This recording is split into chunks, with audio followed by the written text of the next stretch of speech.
You've now made it as far as I ever did, Conga says, and I ran out of continues.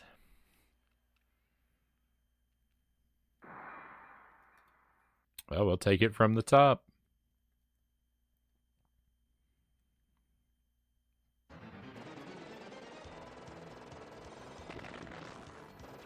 So we're gonna be grateful. It may not be a lot of fun right now to you know, to repeat so much of the game so many times, but we're gonna be grateful that we did in the long run. It's gonna be good because this is all practice for that deathless run that we're gonna do someday. This investment. This investment in practice now is saving us so much time in the future.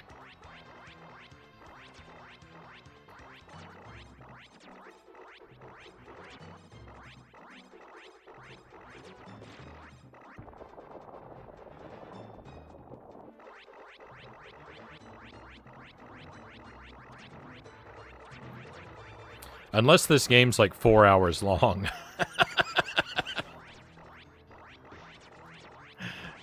If it turns out there's like 100 stages and it goes on for hours and hours, then it might be a bad thing, but I'm going to assume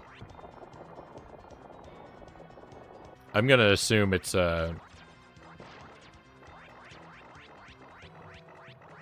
only mildly longer than a standard Contra game.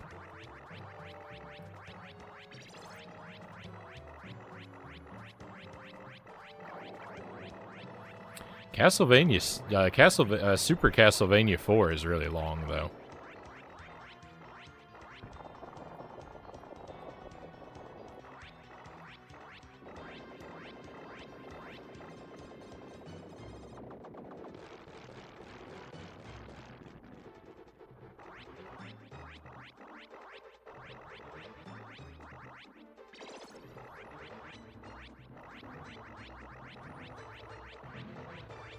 Castlevania 4 is probably a little too long even. I'm not the biggest fan of Castlevania 4.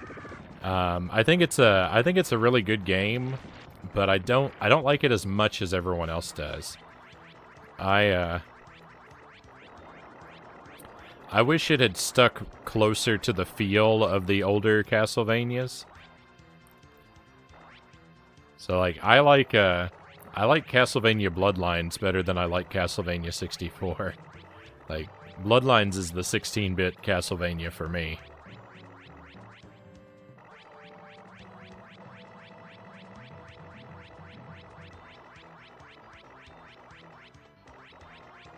Kind of bloated and has bad bosses. I've only played through it once, so I'm fuzzy on the details. I know that Birdman boss near the end is really rough. I remember him. I remember the level of all the spikes. All the instant kill spikes. I don't like that about that game. But, I don't know. It's got a great look to it. It's got for like the environments and stuff. I'm not really crazy about Simon's character design in that game. His sprite's way too big, and I don't know. I don't really care much for the barbarian costume he's wearing.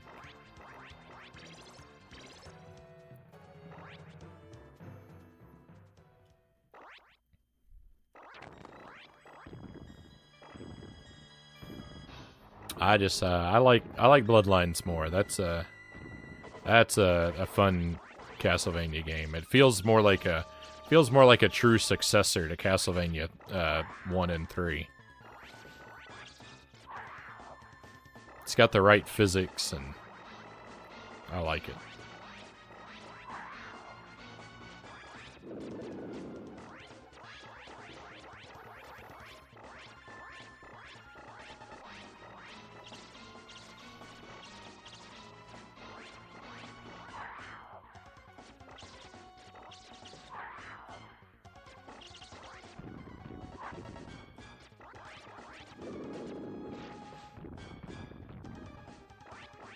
Bloodlines is one of the best, hands down. And Bloodlines does have its own problems, but even the things that are kind of rough around the edges of it, like, give it a sort of charm.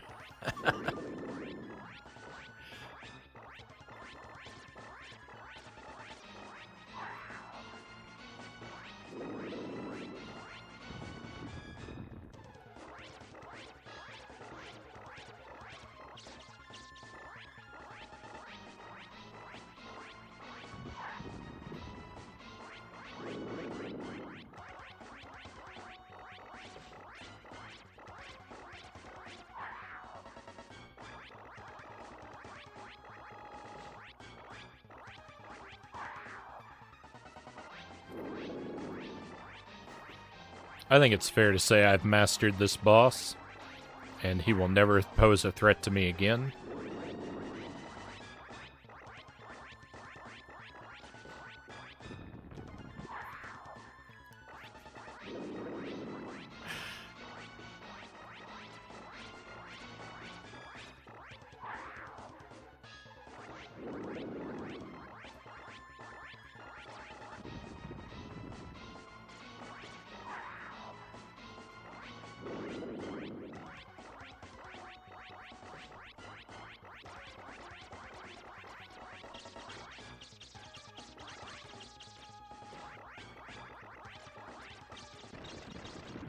That fight took forever.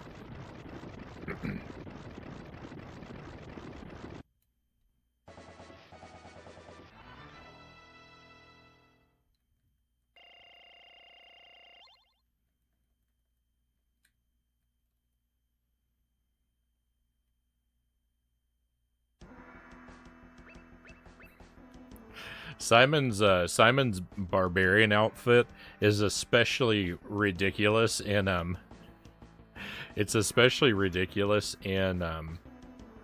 Haunted Castle, because the opening cutscene like establishes what could be modern day from the way that they're dressed when it shows Simon and his bride going to their wedding or whatever, or or like maybe the 1800s. But then like Dracula kidnaps his girlfriend, and then Simon goes and puts on his Halloween costume to go fight Dracula. Like, it's so weird. Why did he put a barbarian outfit from 400 years earlier to go to the castle? Ultima CJ, welcome in. Great to see you, CJ. Thank you for the raid. How did Code Vein treat you? I had to sneak away before you got to that one.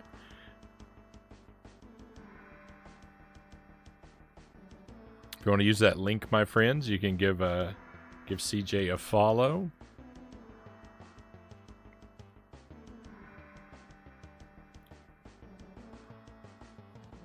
I was enjoying some of his stream earlier tonight. He was playing Ghosts and Goblins. You know how much I love that game.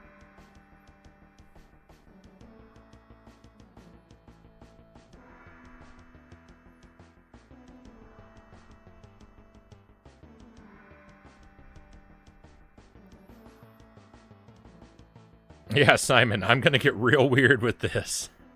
It's just really bizarre. So I heard you have played E.T. on Atari, Just Cause says. Yes, I have played a lot of E.T. on Atari. Let me welcome in everybody else. Some of you I enjoyed your company from the previous chat. Kawaii Peaches, welcome in, and Ferrum Tusk, great to have you here. Thank you for coming along.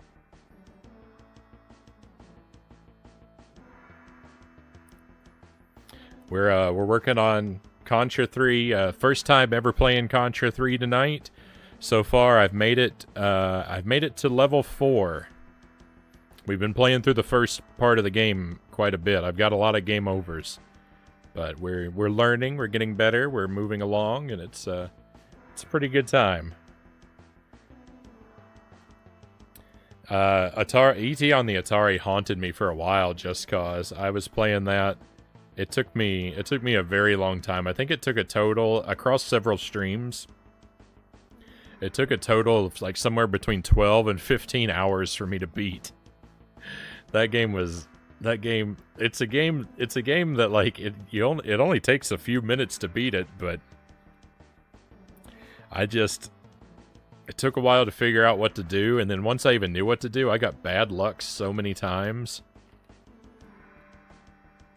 It was wild. It was wild how difficult that game was for me.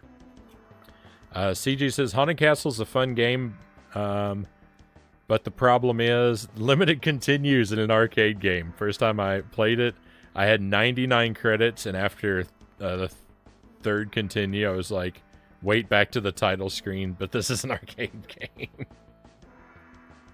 Yeah, the game you have to, I don't remember what it is, but you have to, like, very consciously use your continues when at least I played it on the Switch, and for that port, like, you have to, it's very easy to get accidentally booted out of that game.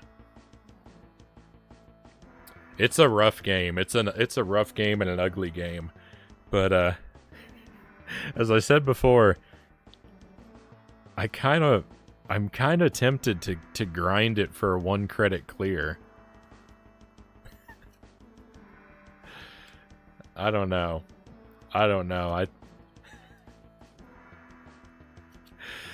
It's tempting. It's awful that it's tempting. It's better to play arcade games without infinite continues anyway. I appreciate when a game has infinite continues. I appreciate when a game has infinite continues, because if I really like the game, I'm gonna try and get good at it and beat it without any continues anyway eventually. So for my first playthrough, I kind of like the safety net.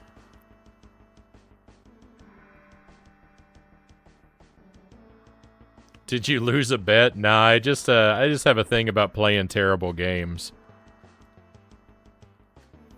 I can't help myself. In January, I was inspired after I finally beat Atari ET. I was inspired. In January, we did a whole marathon. I played 5 or 6 different ET games back to back. Well, I was gonna say they're all trash, but none of them are great, and most of them are terrible. But I can't say they're all trash. Escape from Planet Earth on Game Boy Color is probably the best. E.T. and the Cosmic Garden on the Game Boy Color is probably my favorite of them, though I can't really recommend it because it's kind of repetitive and dull, but I really liked it anyway. E.T. the Extraterrestrial on Game Boy Advance is horrible, don't play it. E.T. Digital Companion on Game Boy Color is not a game, it's not worth your time. And Interplanetary Mission on the PlayStation 1 is a frustrating nightmare. Don't play that either. There's tons of them. That's not even all of them that exist. That's just all of them I could physically get. Yeah, there's a lot of ET games.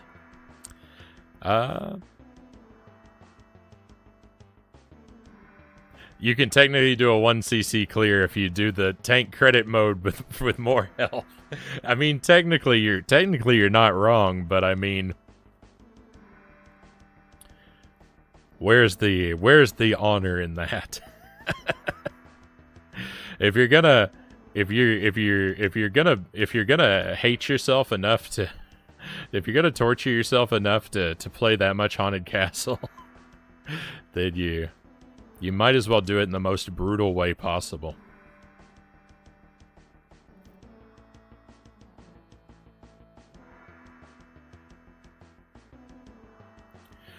I am playing on a real cartridge. I'm pretty much a physical hardware guy through and through. And to hear that the Japanese Contra 3 has infinite continues is extremely upsetting.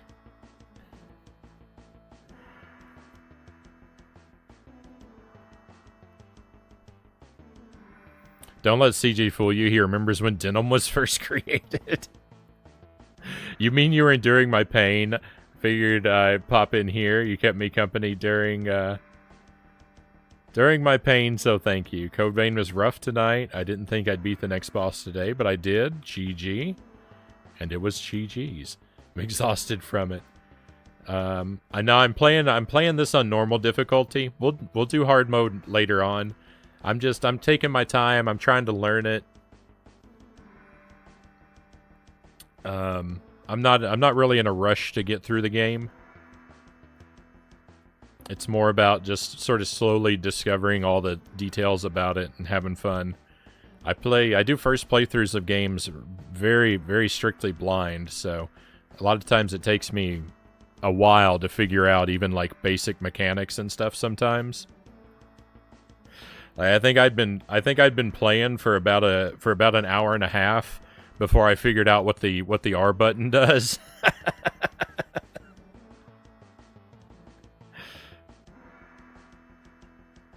But when I did finally figure out what it did, it was a great little moment of discovery. And it was worth going through the time of ignorance to get there.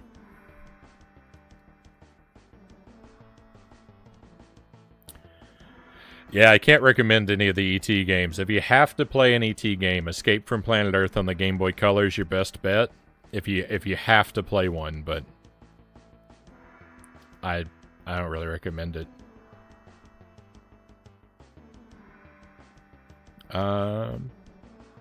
Just like with any Konami game, gotta beat it on hard to get the best ending.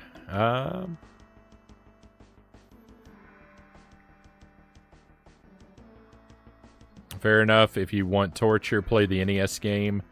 Everyone keeps raging about Holy Diver. Holy Diver's not an NES game, though, right? It's a Famicom game, so I could play it, but I've got to import a copy of it. I have a Famicom, but I don't have Holy Diver. Takeda, welcome in. Happy to have you join us. No Scooby-Doo for a while. We finished the Scooby-Doo marathon. Last night was the last of those awful games.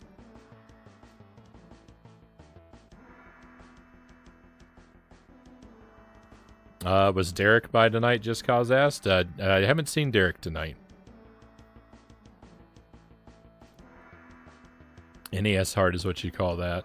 Everyone hates Holy Diver. I would be up for trying Holy Diver. I'm familiar with its reputation, but I would be up to give it a try, but I'd have to order a copy. So not in a rush to do it. It does seem like the kind of thing I would love. As hard as Holy Diver is, if it wasn't for the control glitch.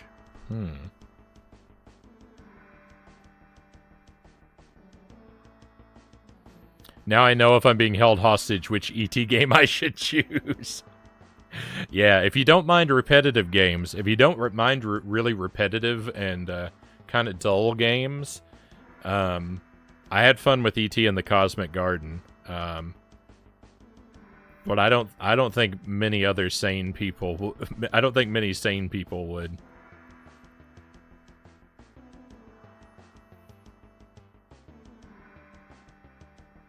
I'll never forget all the never forget all the doubts you had there. I wish you the best of the Contra. You got this. Thank you, CJ.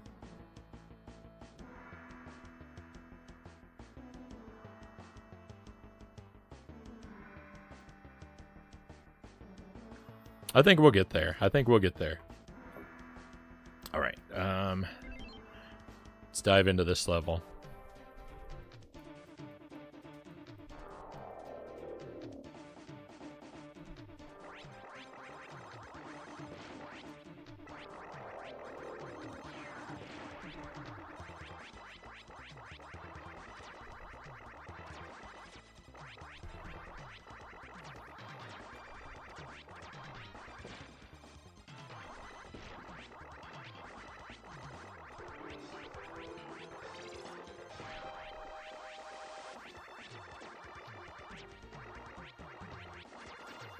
So I play mostly on original hardware. It's usually pretty safe to assume that's what we're doing. I don't really have anything. I don't have anything against emulation, but at the same time, I've never had a lot of luck with setting it up. With putting together an emulator setup that that had the right feel for me. I'm just kind of a Luddite, and I really like all these sort of old consoles and controllers and the big box TV. And I just I like to stick to the way I'm most comfortable playing games. And I've got a pretty nice physical retro collection. I'm really lucky to have I broke into retro collecting very, very early when all this stuff was very cheap because nobody cared about it.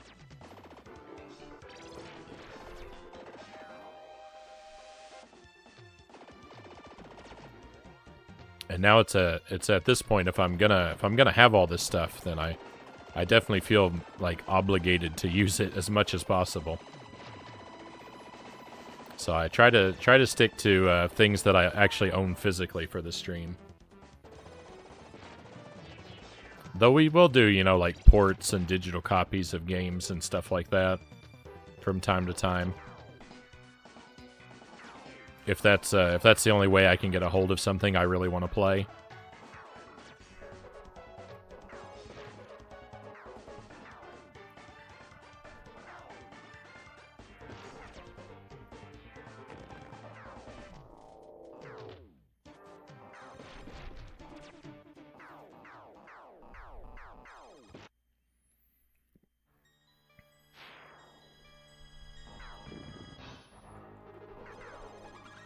And some things like the Commodore, we play Commodore 64 games on the stream from time to time.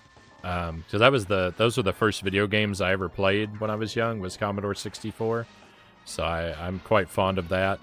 But I do not have the money, the time, or the skills to maintain to perform the maintenance that a retro PC might require. So we use the Mini for that, which is basically an emulation box. The C64 Mini.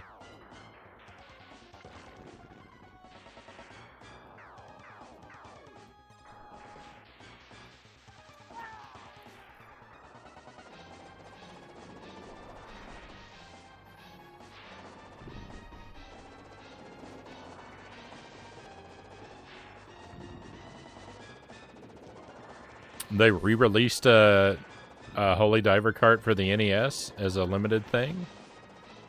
It's available for $60.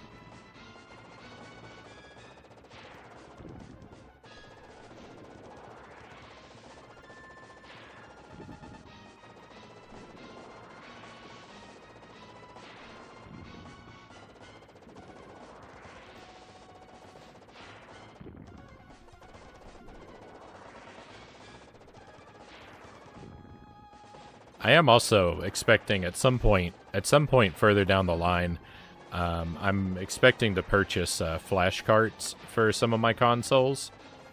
So that'll be another way that we can do games too. But that's a far off kind of thing.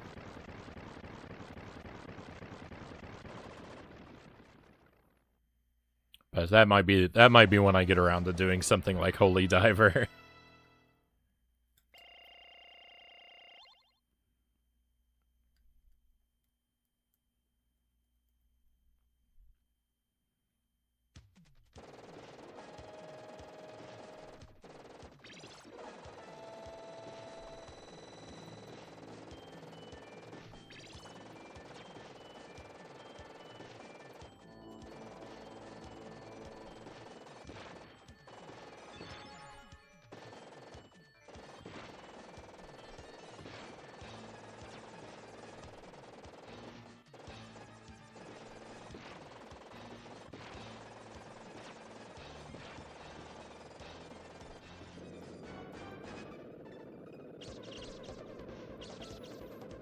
Derek Ocean, welcome in.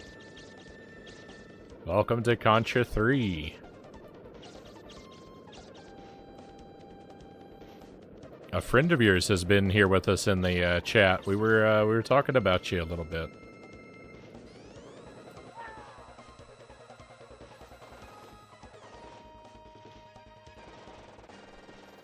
Thank you for sharing the stream.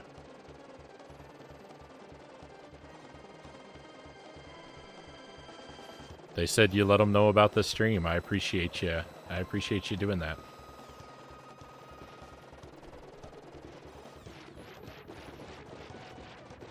I'm gonna die. No. Well, that's the first time that particular death has ever happened to me.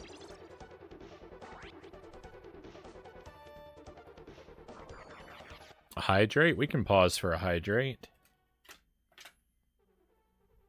Let me have a bite. I'm gonna have a bite of fruit first, and then we'll hydrate.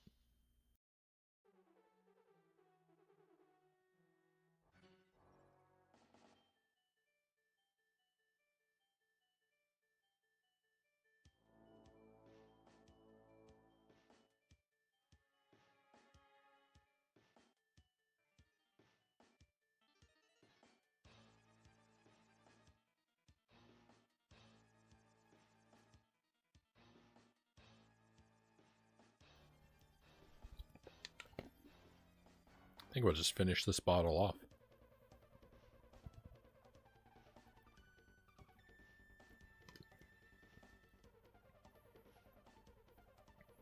What fruit are we eating? Just had a banana and a few blueberries. I've got blueberries and a peach. Or maybe it's a nectarine. I can never tell the difference. I think it's a peach. I think Jelly said it was a peach. So yeah, blueberries and peach, and they're very good blueberries. They're very sweet. Not last time I got blueberries, they were a little sour. I like to have fruit. I like to have some fresh fruit during the stream from time to time. And I try not to. I don't eat a whole lot on the stream. At least I don't think it's a whole lot. But I like to have a bowl of fruit with me sometimes. Take a bite every now and then. And sometimes I like to have some cheese. I'll get a block of cheese and cut some little cubes off of it, and I'll snack on those.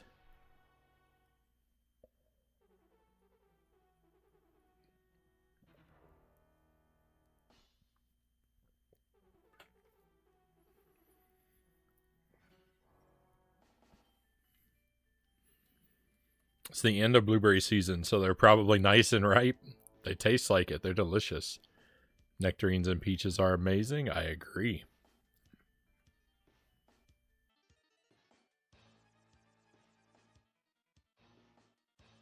I think a raspberry might be my favorite fruit.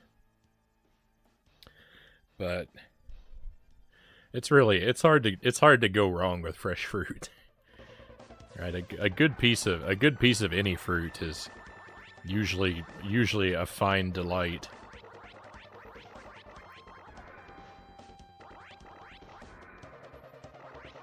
I eat bananas a lot too. You mentioned bananas. I have a banana almost every day for breakfast. I always have the same thing for breakfast. I have a piece of fruit, a glass of milk, and a handful of nuts. And usually I have a banana, and usually I have almonds as my fruit and nuts.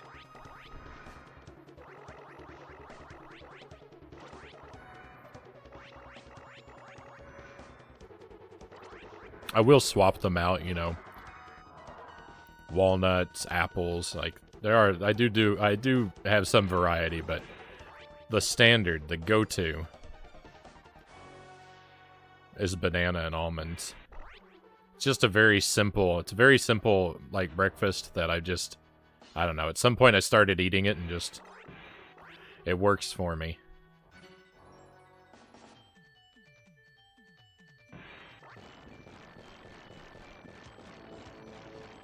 Wish I could drink milk. Oh, I'm sorry to hear you can't.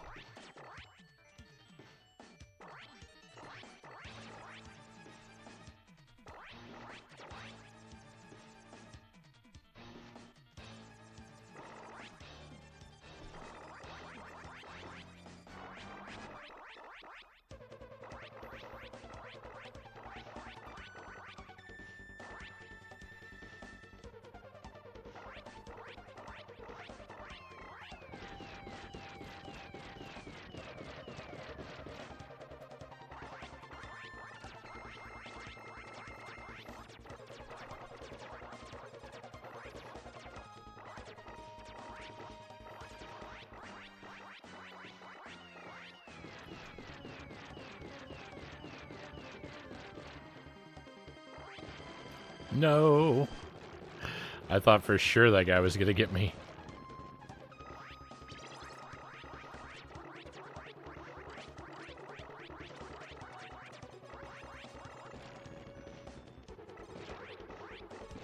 No.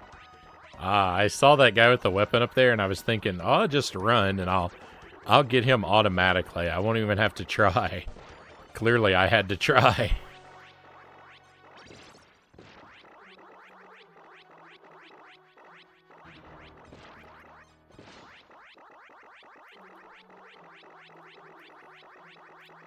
I don't like that jump.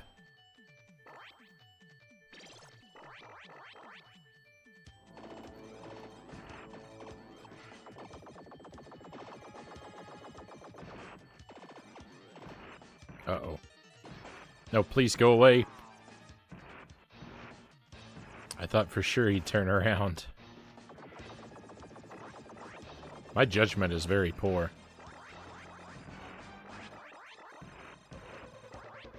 Go, go, go.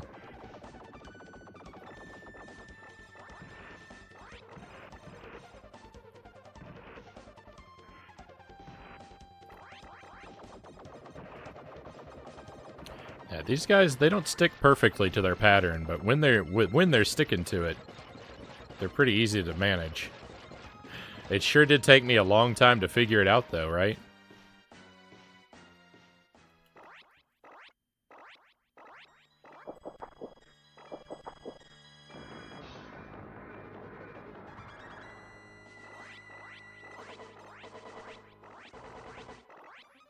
No, I'm messing up.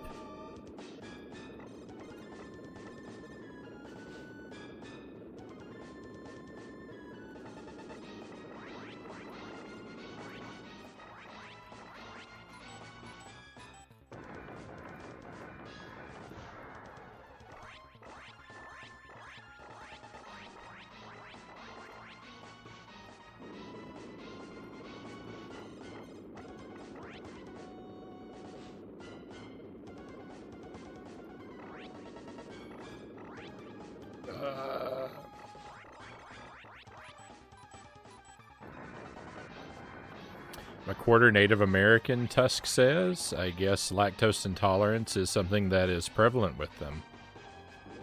I know it can, I don't know the specifics, but I do know that it can be a hereditary thing like that, so... You may be right.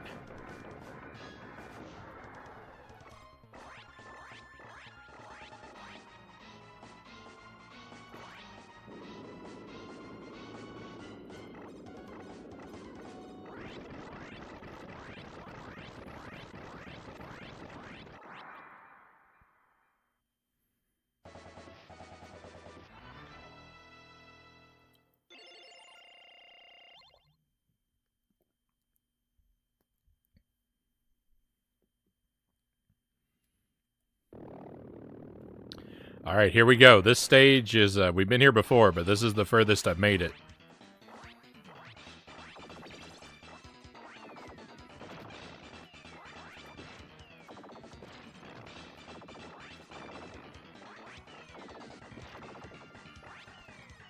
I don't know how I'm not taking damage.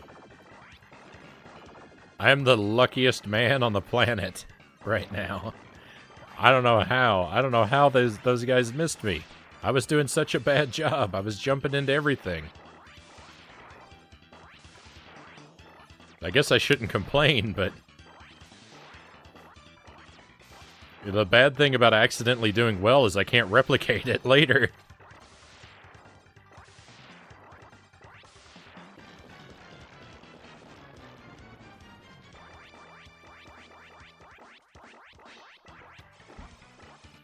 I don't think these things take damage. No! Oh, I lost a lot right there.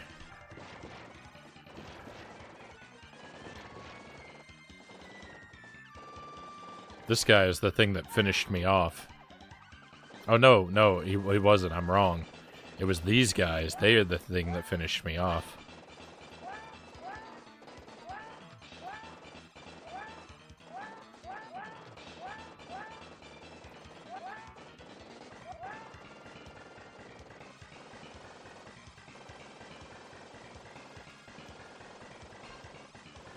I can see that a pea shooter only run of this game is going to not be very much fun.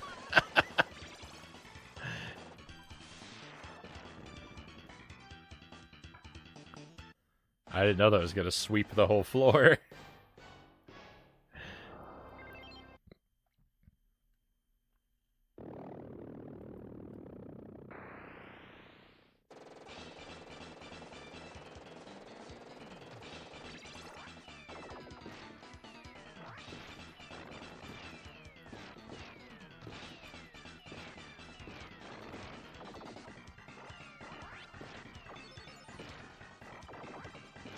I think I earned a life.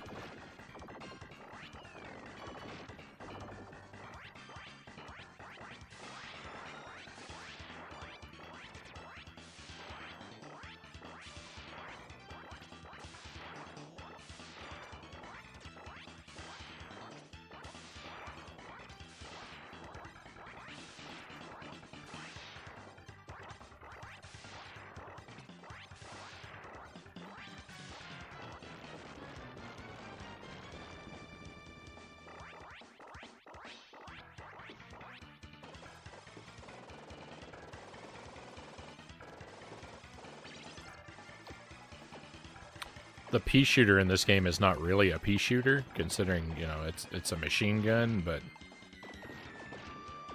still, machine gun only run is going to be very difficult.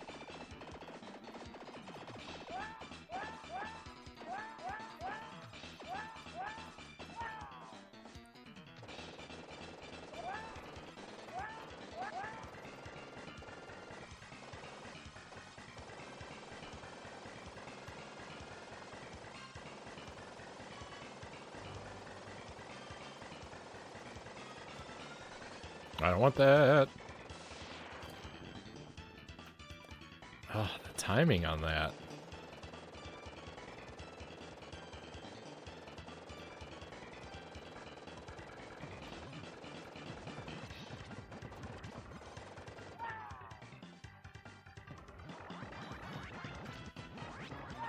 No.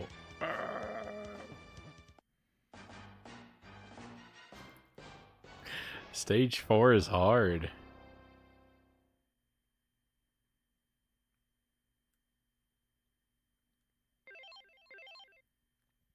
This is a big game.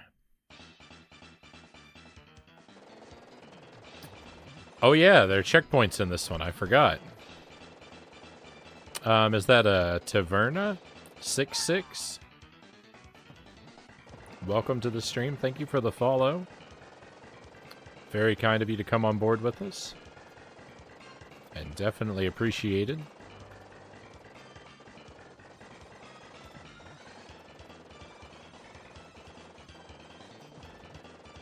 This is a real monster of a game.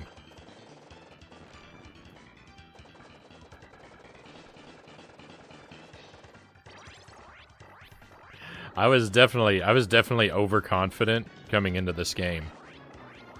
I had thought I've played Contra and Super C so much, I'm gonna breeze through.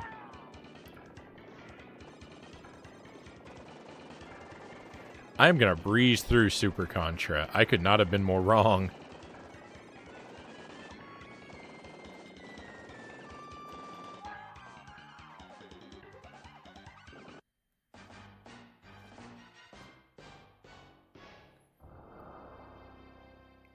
Nice game. It's a good time. It's a good time. I don't make a whole lot of progress. I get a little bit further every now and then, but it's slow going.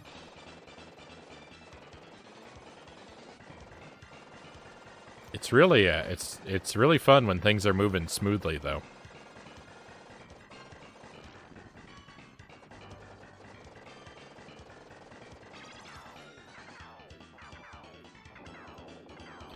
Like I've become pretty proficient at the first level.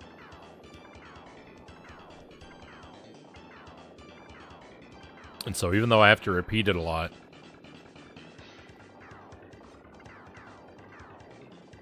it usually goes pretty smoothly now, and that's it's a lot of fun. A lot of fun when you can kind of move smoothly through an area that was giving you so much trouble before.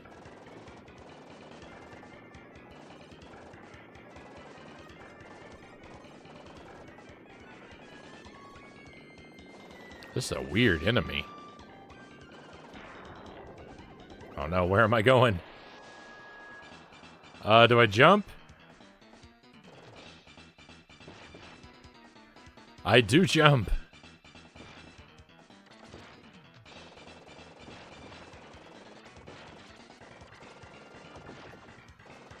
This is incredible.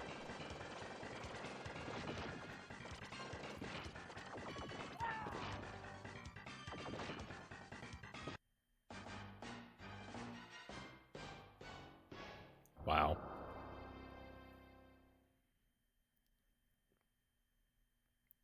Wow.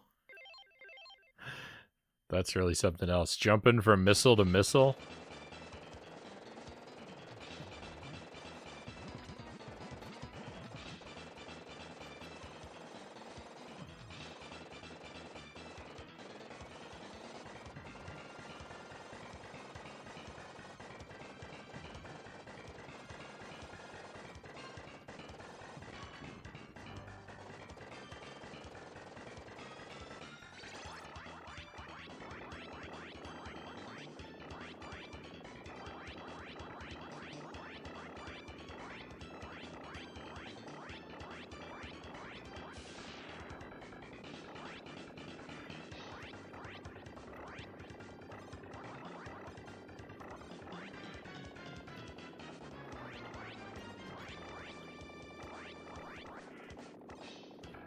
This is a fight that is very weird in its like art design.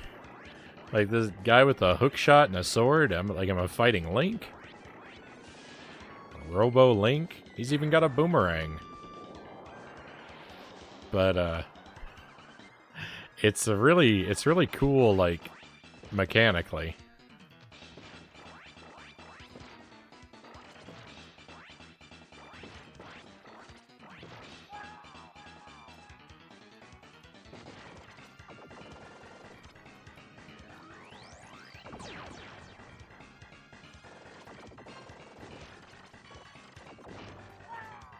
Oh, I just discovered a really I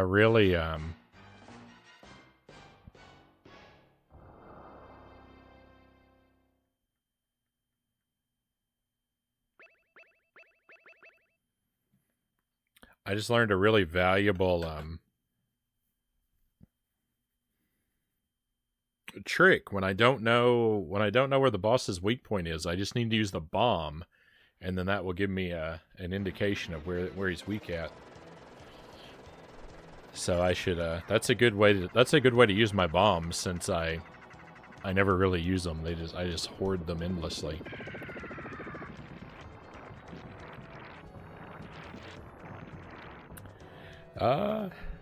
Is that Marty 2K22? Thank you for joining us.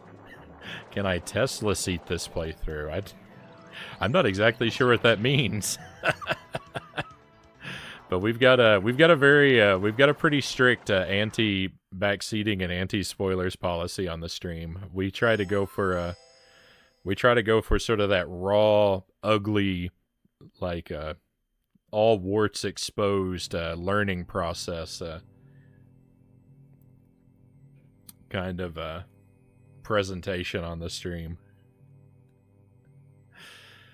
Sometimes it gets really rough because I'm so stubborn about it, but at the end the victories are very sweet. But I have made some pretty boneheaded moves. My refusal to receive help. I played through 9 hours of a Scooby-Doo game recently. I played through 9 hours of it before I figured out I had a run button.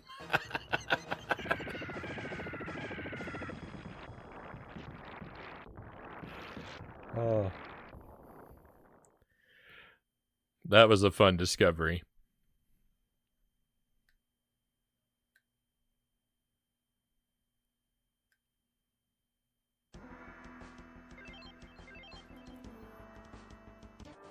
I just found out I can headshot a player with a throwing knife in RDO. 4 throwing knives. To an alligator's head doesn't kill them. What is, I don't know what RDO is.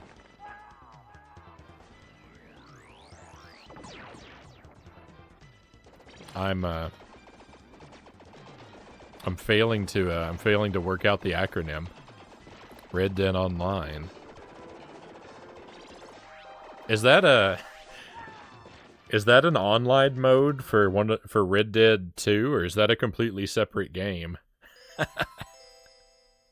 I'm pretty out of touch with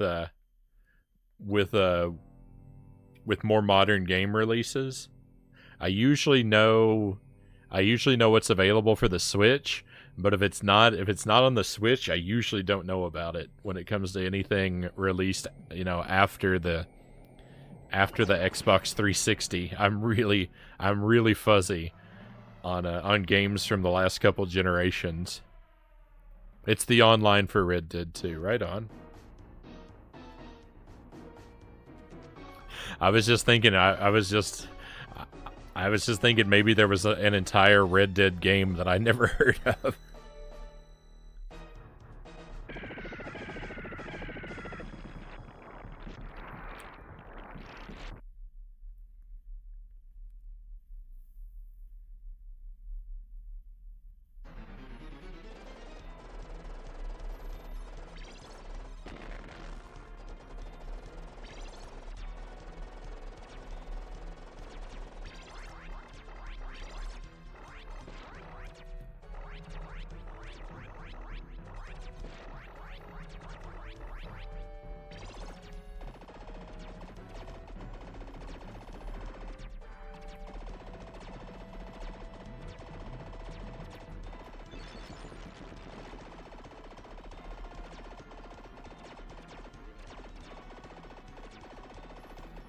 That's perfectly acceptable in my opinion.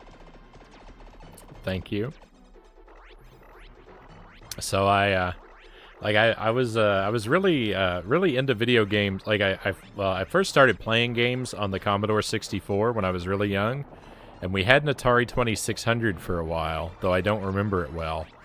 But really, the NES is where I really first started getting into games, and I was, you know, while my access to information about games was pretty limited for the NES and the SNES, I was really interested in basically anything I could find out about them. And then with the N64, like,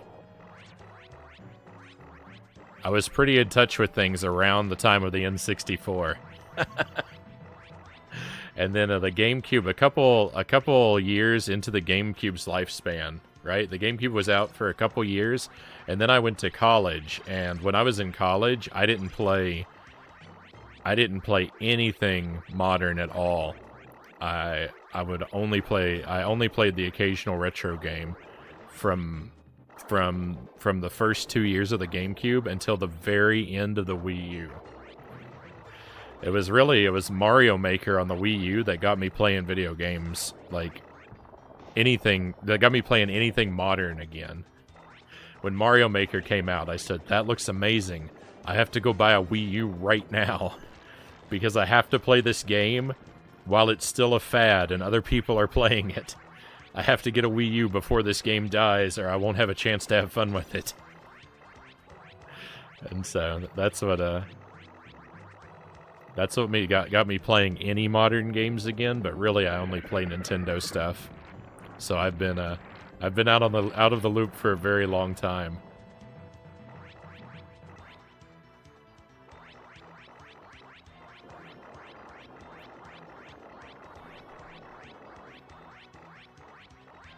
Master Tuesday, happy Tuesday to you, Tuesday. No, come on.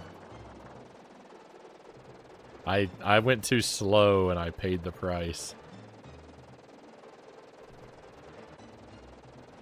Thank you for joining us for some Contra 3.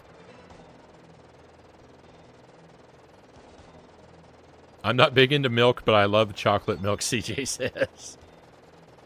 I like chocolate milk from time to time, but I usually just drink my milk plain. I've heard that milk is good with a little maple syrup mixed into it. I think I might be putting words in her mouth, but I think cows recommended that. Maple milk, yeah. I thought that was your idea. I have not been bold enough to try that. It's probably pretty good though, right? I mean, I eat maple syrup for breakfast and drink milk with breakfast, so the flavors are already familiar with one another. I should just try it, but it seems to take a degree of boldness that I don't have to make it happen. Never heard of that one up, John says.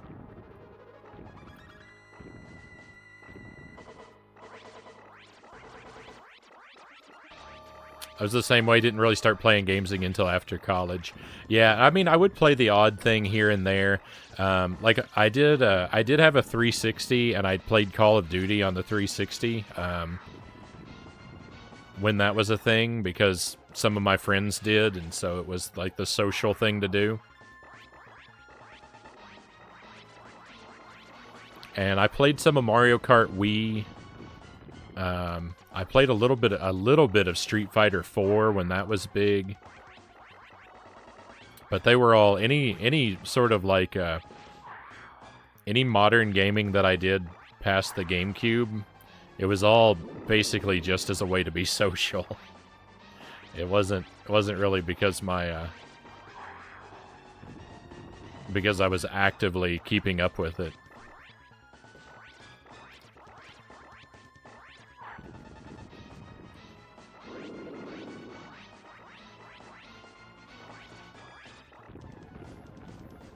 It was all peer pressure. I was giving into peer pressure over and over again.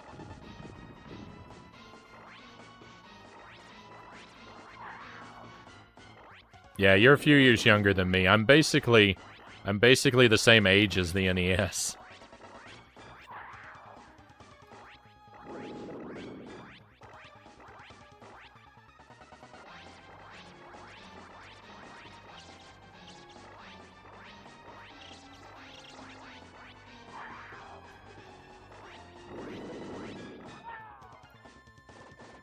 I really can't afford to look away from the screen in this game, can I?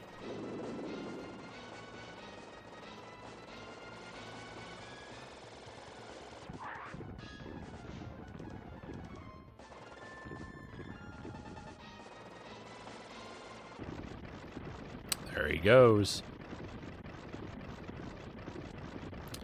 Ta-ta, Turtle Man.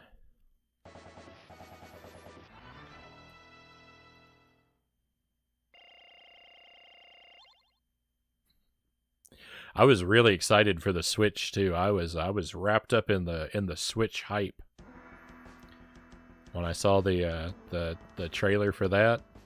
Like even after getting the Wii U and Mario Maker, like that was really the only thing I had for a long time. But then when the Switch was announced, I was like, ooh, that really.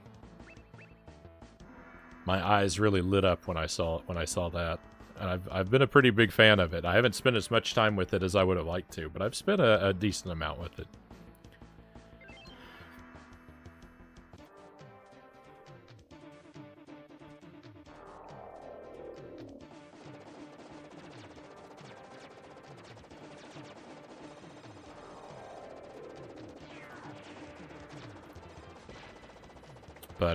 But waiting for the release of the Switch and then being able to get it at release was that That was like an experience right out of childhood. Made me feel like a kid again.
Well, the laser is amazing on this stage.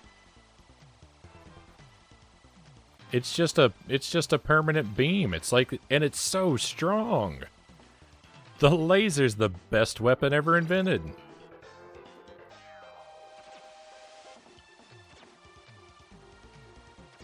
It's so bad on the side-scrolling stage, but it's so powerful.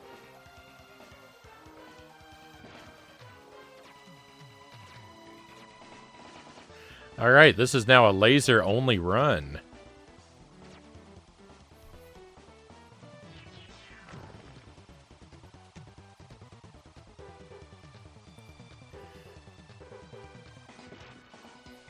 Friendship ended with spread gun. Now laser is my best friend. No, I'm gonna get squished.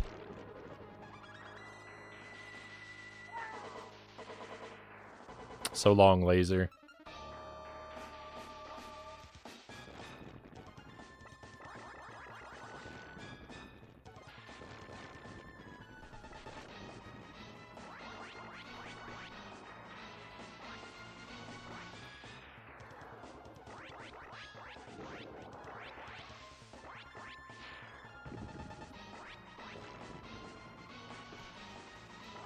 Oh, there's another one. Yeah. It doesn't reach quite far enough to make it to the boss. I think I'm gonna stick with the spread gun.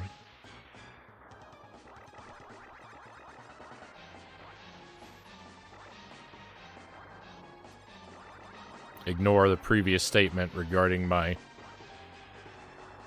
friendship loyalties.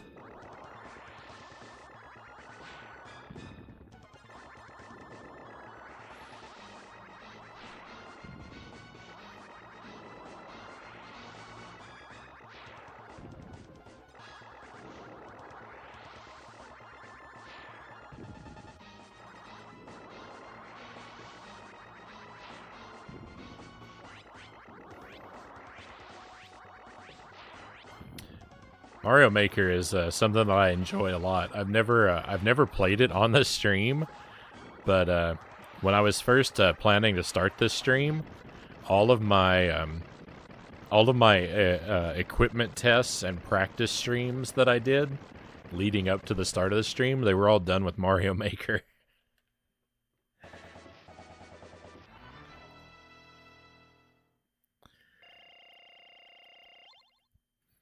I kind of assumed that was what I was going to. Mario Maker 2.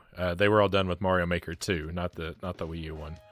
The stream hasn't been going for that long, but it's just kind of funny because I assumed that would be something that I did all the time on the stream, and I've never actually played it on the stream once.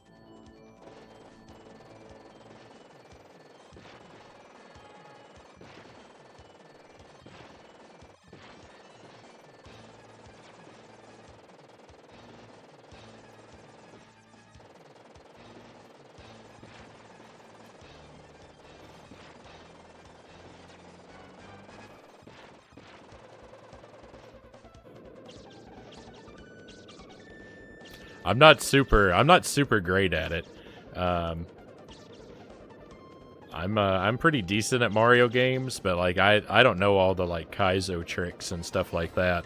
So like the really advanced sort of expert stages, they like the super expert stages, they frequently stump me. I can't do a lot of the glitches and like the shell jumps and stuff like that. Like I've pulled off tricks like that a time or two, but I can't do them with any reliable consistency. Like a shell jump, you know, I've done a shell jump once or twice, but if the princess is counting on me doing a shell jump to rescue her, she needs to just go ahead and make herself comfortable in Bowser's castle. Any reason you haven't played it for us yet, Calzass? I just haven't gotten around to it. I don't know. I don't usually have the Switch down here in the basement. The Switch tends to stay upstairs, and so unless there's something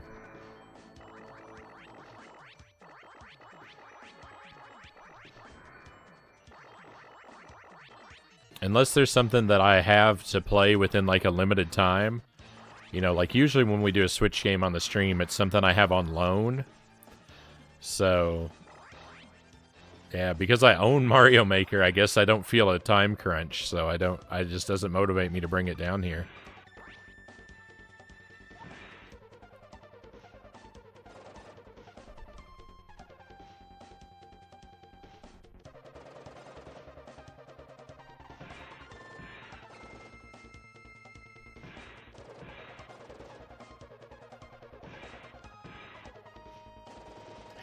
I changed my weapon to the fire weapon like a millisecond before that guy killed me, and so I lost my fire weapon completely pointlessly.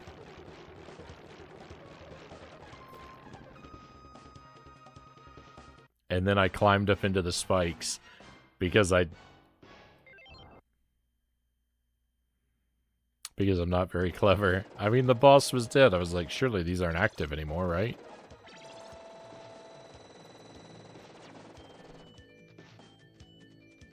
I can see how that was a poor line of thinking.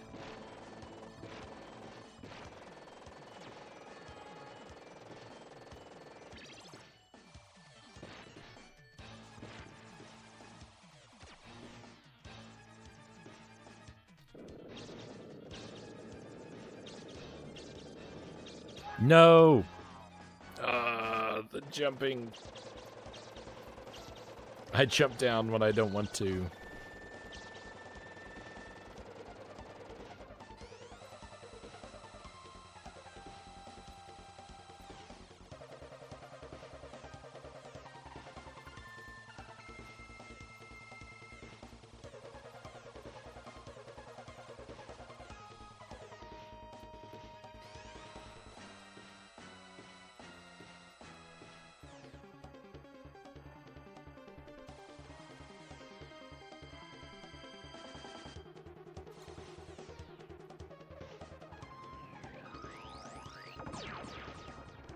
Oh, I really wish that had finished that guy off.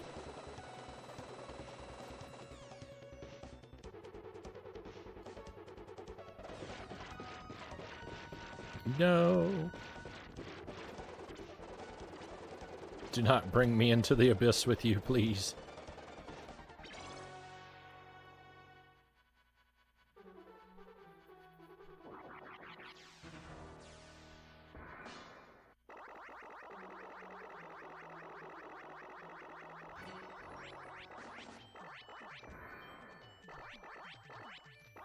Is this your first playthrough? You bet, Derek. First time.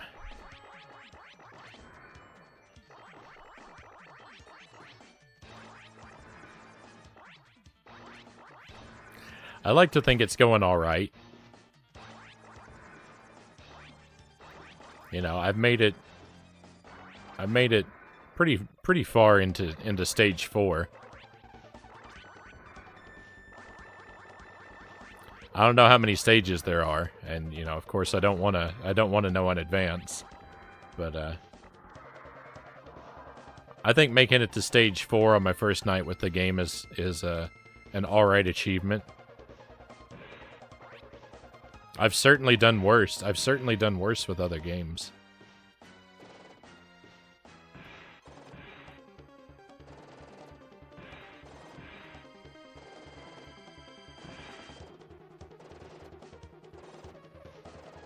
Okay, I can provoke him to come for me by firing at him.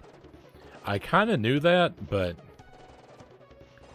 I was having difficulty figuring out the timing of it before, so I kind of stopped, but that was a mistake. Definitely I want to provoke him.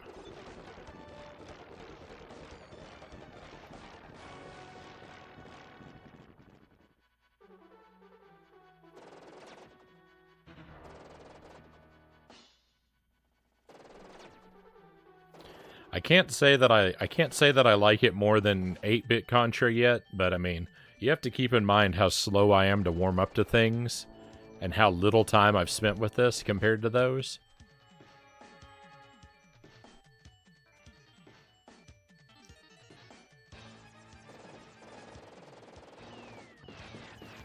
I always go through a cycle with a game where well, typically I go through a cycle with a game where I start it off and I'm like, oh, this is pretty fun. And then I start to struggle a bit and I'm like, I don't know, I don't like this game so much anymore. And then I beat it and I'm like, oh, this is my favorite game.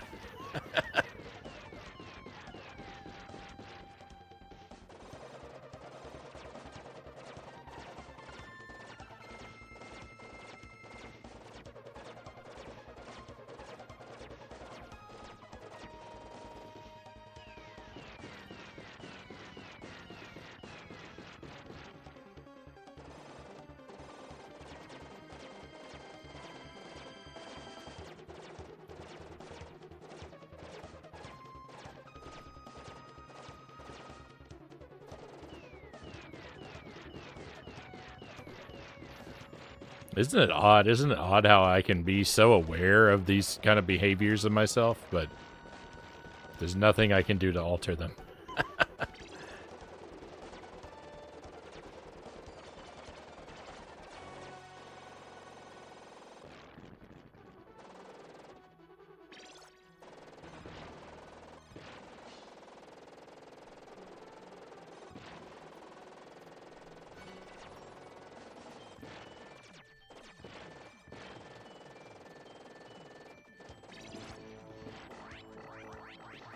This whole area right here just feels like a much weaker version of Stage 4 from Super C.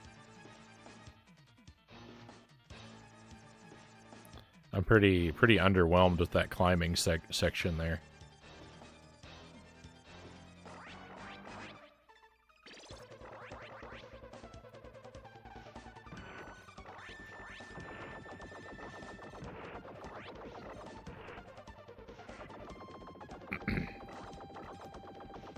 I will say these are the best boss fights we've had in Contra so far. I mean, I haven't even seen very many of them, but that's like the weakest thing about Contra and Super C. The bosses are basically nothing. They're so cheesable and they might as well not exist sometimes, it feels like. The bosses in this game are like, they're a real challenge. They're thoughtfully designed. They're interesting, and they're like as set pieces. I've got a lot of. I feel good about the bosses in this game so far. Been watching Umbrella Academy. I've heard the title. I don't really know. Don't really know much about what that is. I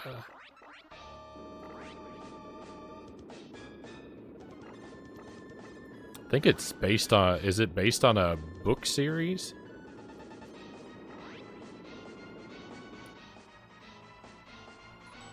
I think I'm confusing it with something else, actually. It's based on a comic series. I think what I'm thinking of is that... such and such's home for peculiar children or something like that. I don't know the title. I think that's what I'm thinking of. So I'm not even imagining the right thing in my head.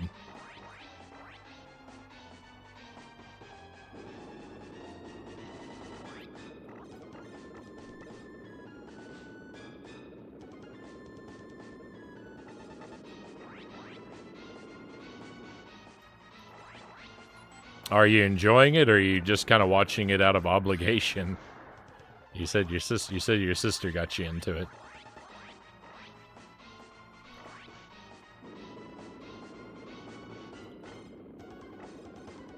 The show you're thinking of is for imaginary friends?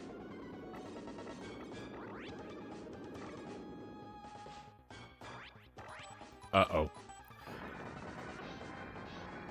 I thought those bombs had me for sure.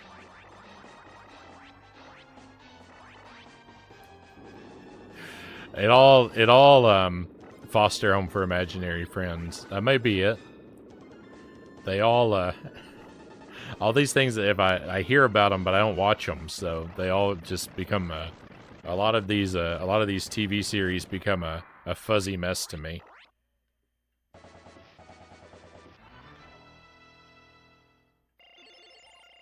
Enjoying it a lot. Halfway through season 1. Right on.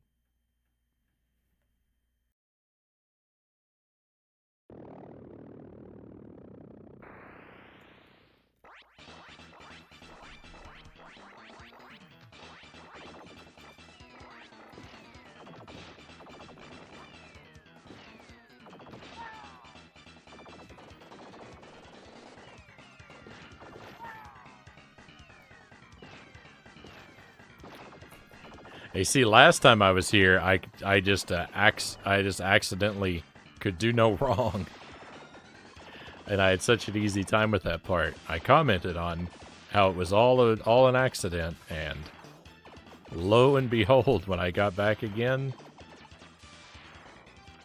I proved myself right by losing a lot of lives there. Miss Peregrine's Home for Peculiar Children. Yeah, I think that's it. I think that's the one I'm hearing of. I think that's the one I'm thinking of. I have heard of that other one though, the Foster Home for Imaginary Friends. I have heard that title too.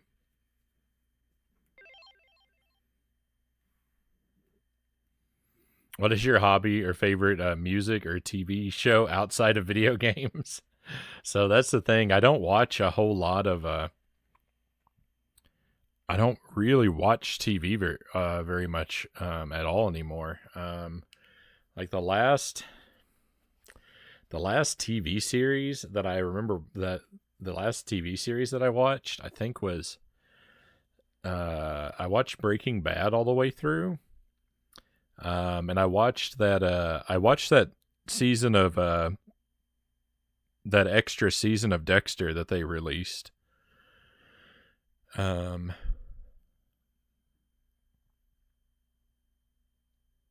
But mostly when I put on stuff to watch, I'm just watching stuff on YouTube. My hobbies are really narrowed down.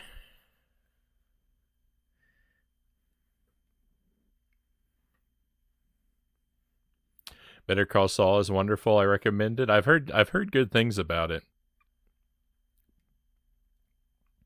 When it comes to music, I guess Iron Wine is probably my favorite musician. I like stuff in that vein, right? Beard music, a lot of stuff with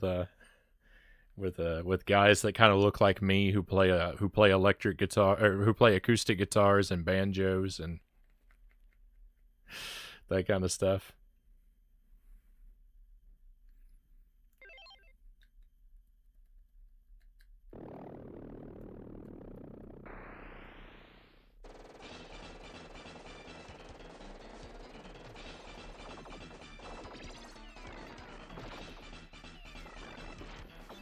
Check out Red Fang.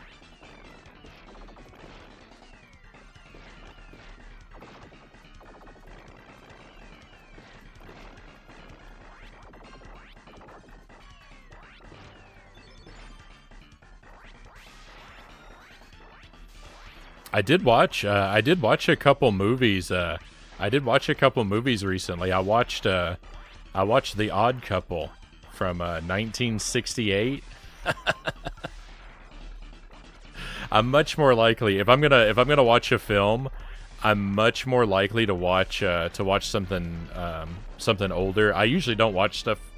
I usually don't watch a lot of stuff from the 60s. But usually, when I'm watching films, I'm usually revisiting stuff from the 80s or the 90s that I liked. I don't keep up with a lot of new films.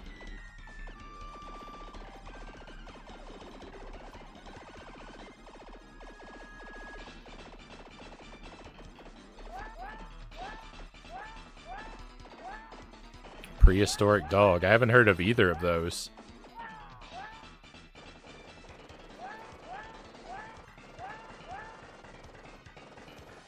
But if they're in that sort of if they're in that sort of vein of music, then I'll probably like them. I really liked of Monsters and Men. I really liked their first album. I liked Mumford and Sons' first album. A lot of people didn't really like that, but I thought it was pretty good.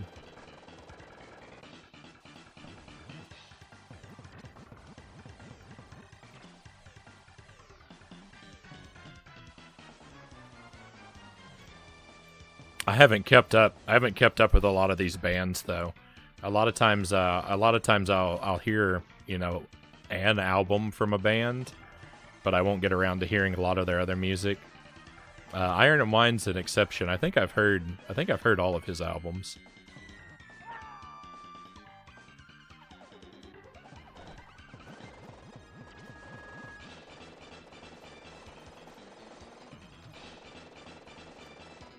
And I pretty much always like his stuff.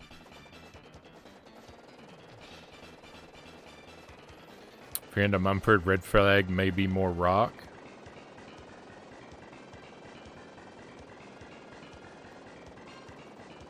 Beard music. I love that description, Cal says. I don't know. I don't remember where I got that from. Someone used that term once, though, to describe the kind of stuff I told them I liked, and I said, that's good. I'll stick with that.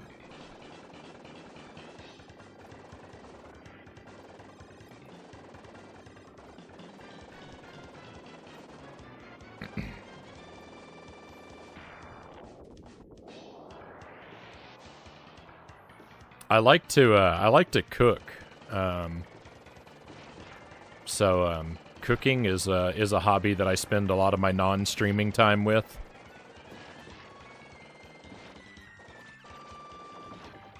I'm not especially like skilled at it, but I do like to cook. I do like to cook things from scratch, and so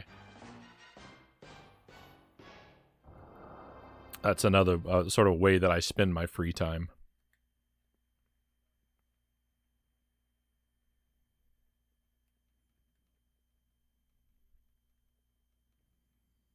Do you like metal because Viking metal, like Amon Aberth, is beard music? Not really much of a metalhead. Frownie is definitely a Nickelback guy. I don't know a lot of Nickelback.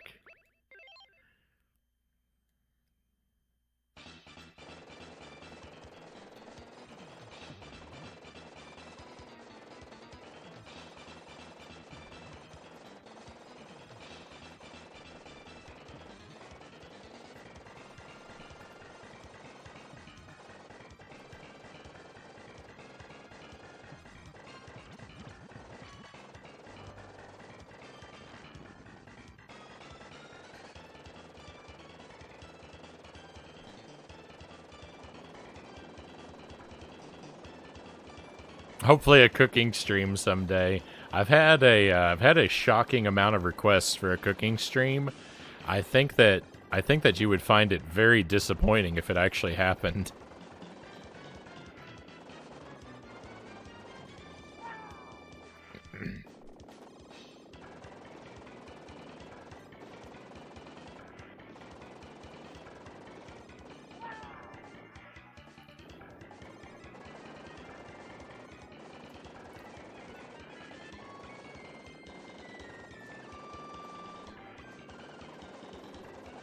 And how could I ever live down the embarrassment when I'm distracted by the chat and I accidentally cross-contaminate everything in my kitchen with raw chicken?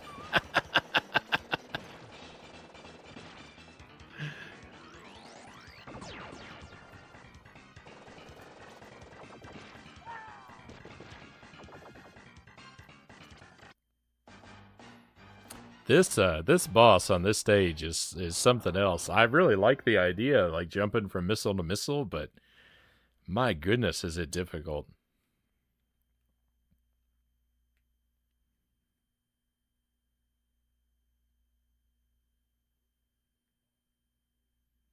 No one that is older than 27 could ignore some of Nickelback's or Puddle of Mud songs. I don't know. I know I've heard Nickelback stuff. I don't know if I've heard anything from Puddle of Mud.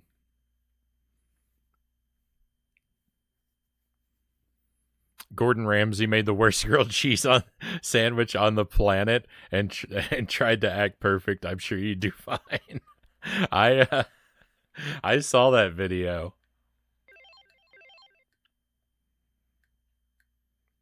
That is a train wreck of a grilled cheese sandwich.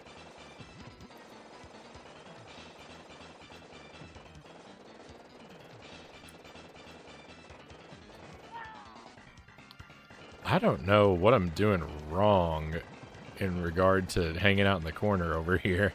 It was working for me before, and maybe I'm not being aggressive enough.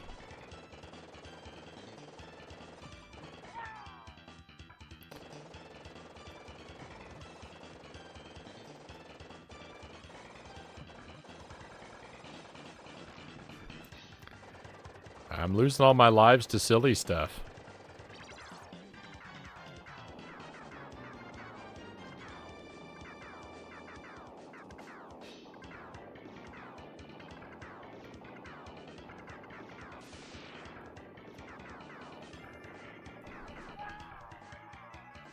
I'm losing all my lives to silly stuff.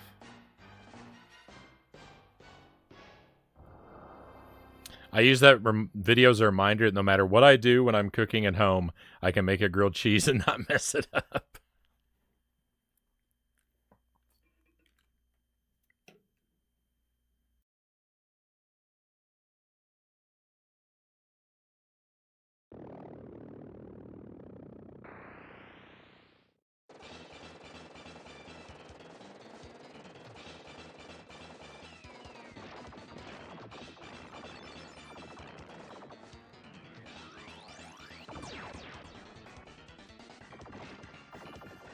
I think that's just the problem when you try to be too fancy with your food, right? Well, if you're gonna make a grilled cheese, you don't need all these bizarre ingredients, right? A store-bought loaf of bread and American cheese is all you need. There may not be a lot of great things you can say about American cheese, but it melts. If you want a cheese that melts on your sandwich,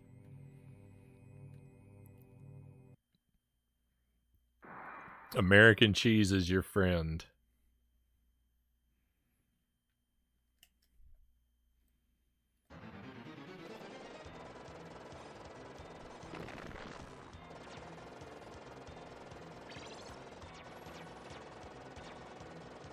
The fact it melts is why it's also the best burger cheese. Yeah, anytime you need a cheese to melt. I'm not gonna turn my nose up at a slice of American cheese. You know, I do like to have a cheddar on my burgers, but I can't pretend like it melts anywhere near as well.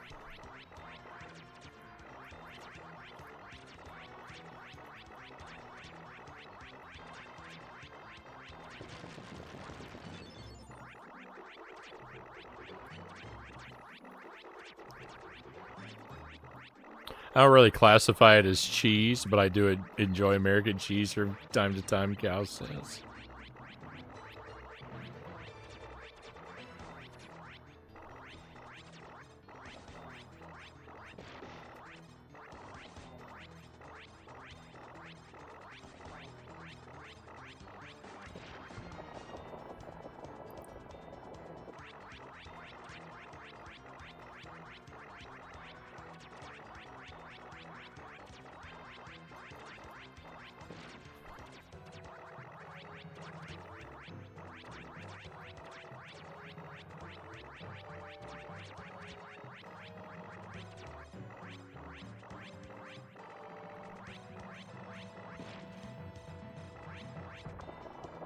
American cheese is just cheese with gelatin in it.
So, I would say, you know, American cheese is kind of like to other cheeses, kind of like a Tootsie Roll is to other chocolate.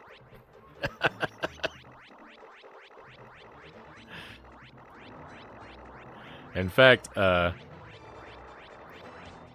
American cheese is probably closer to a proper cheese than a Tootsie Roll is to a proper chocolate, but I think that's a pretty close analogy.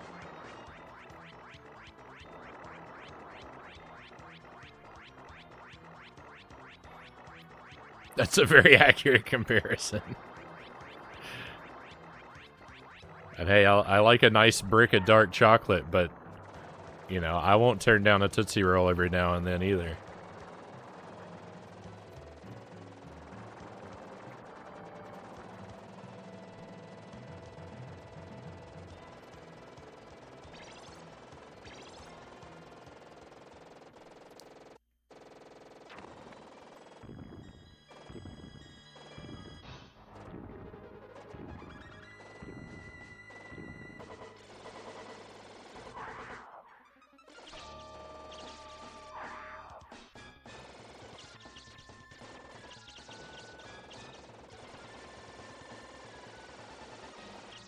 I like those fruit flavored Tootsie Rolls. Especially the vanilla one, which is not fruit flavored, but they put it in with them anyway.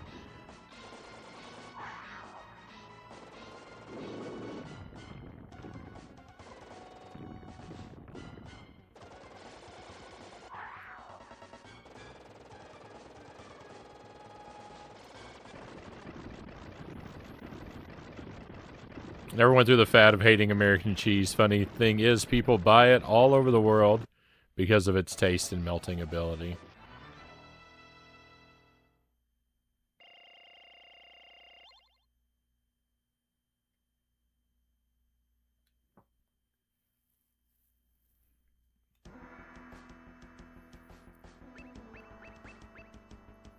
No, I would never say American cheese is bad, but and it is kind of a fad to hate on it. I don't think you're wrong about that. I don't think that's why everyone dislikes it. But you are right that it is kind of a fad to hate on it. It doesn't really hit the spot if what you're after is something with a distinct, like, strong cheese flavor. So, like, that is a good reason to maybe not be a fan of it, but the hate for it is definitely overblown.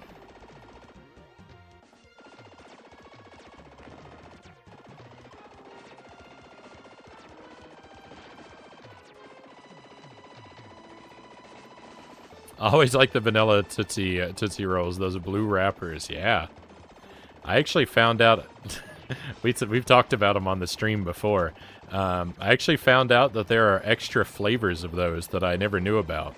Because, like, whenever I got a bag of them from the store, like, it would have, I think, lime and cherry, orange, lemon, and vanilla. But there's green apple, grape, and blue raspberry flavors of those I'd never seen before. I found them. I found a bag with extra flavors online. We had talked about them. We talked about them on the stream, and I was like, "Oh, I've got to get some." And I was amazed to find I'd been missing out on almost half the flavors for all these years.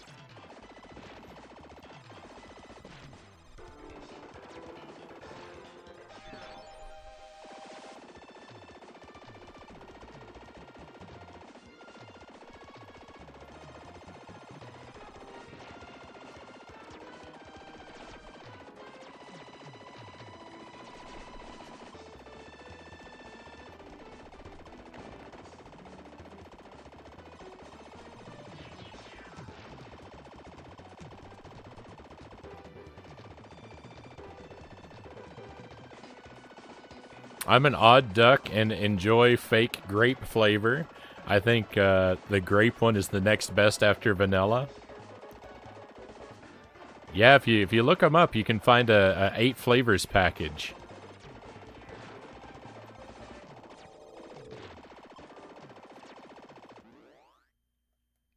It was amazing. I think I remember you saying that too, Cows. I thought you said that you don't like cherry flavor because it's medicinal to you, but you like grape flavor, and I feel like I'm usually the reverse. I think grape flavored things remind me of medicine more often than not, but I usually like cherry things. Yeah.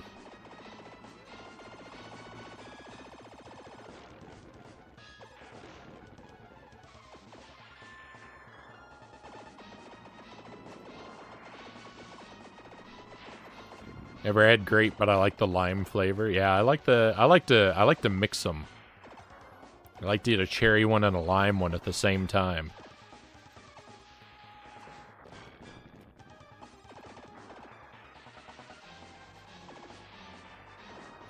Or eat a vanilla one and an orange one, and imagine I've got a dreamsicle. No.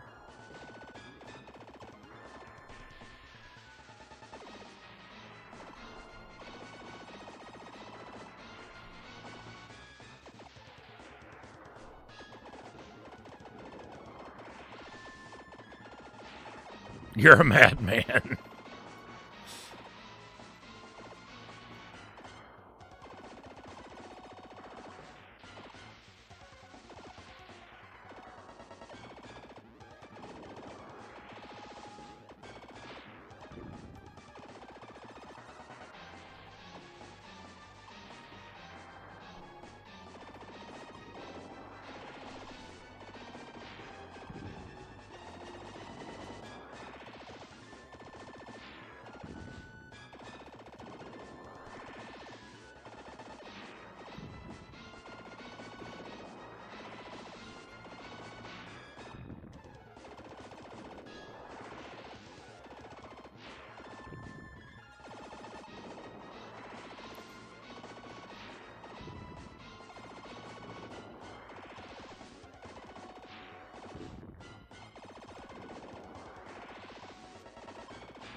You see, that really is a wild and bold move for me, though, because like normally I'm one of those people that like I don't like my foods to touch on my plate. Like I like to keep my foods kind of separate. But with candy, I'll mix any candies.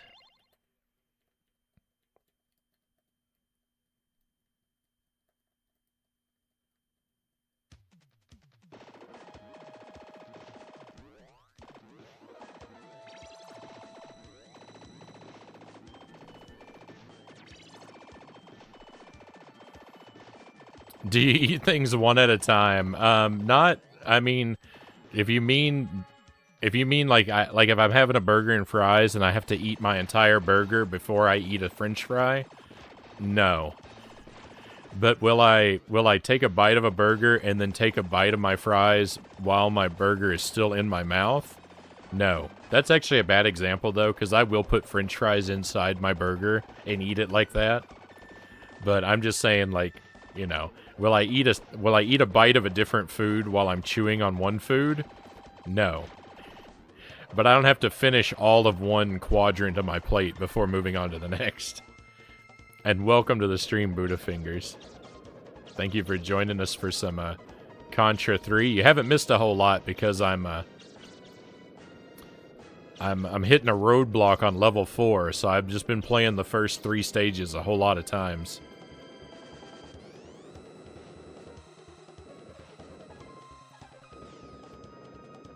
No!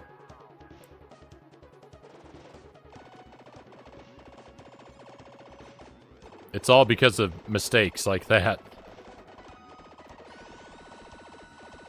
Falling off of this into the abyss is kind of a good summary for how a lot of the stream has gone.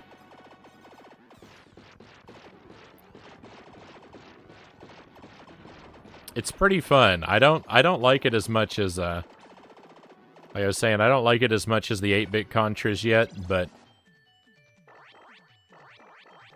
I keep insisting we keep an asterisk by that because I am very slow to warm up to new things.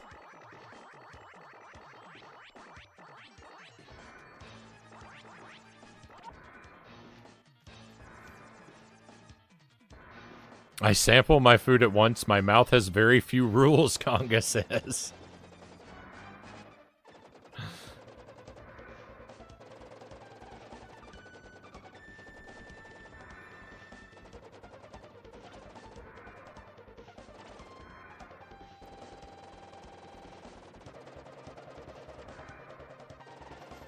I grew up in kind of a poor house, so I don't care if my food touches, Tusk says.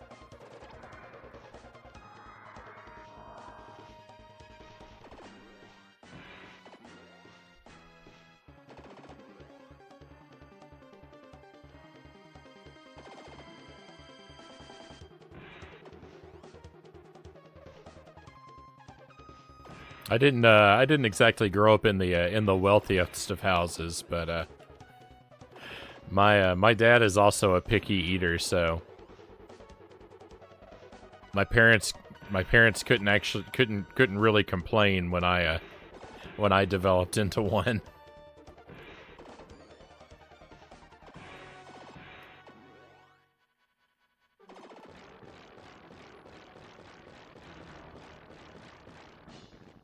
I wonder if you would have liked hardcore more than this. We'll get there eventually. We will get there eventually. Like I said, we're gonna do them all before April. Oh, I'll share again, since we've had a lot of different people change out since the beginning of the stream. You might not have seen our BRB screen and the starting screen. It's the same art. Jelly made some new art for me, and it looks like this. I'm pretty pleased with it. I asked her to design it like this. It gives away. There's a hint there as to why I feel like I need to complete my first playthrough of all the Contra games before April. I need to do a first playthrough, and I need to get good at them by April. That's my deadline. And this image gives a hint why.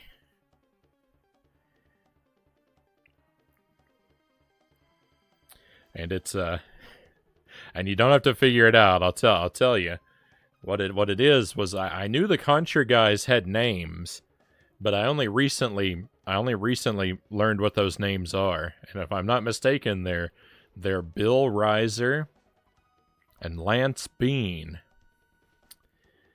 And when I learned that they were named Bill and Lance, I realized that they were named after William Shakespeare. And so in April, on William Shakespeare's birthday, we're gonna do a Contra marathon where I'm gonna try and play through in one stream as many Contra games as I can complete in one sitting.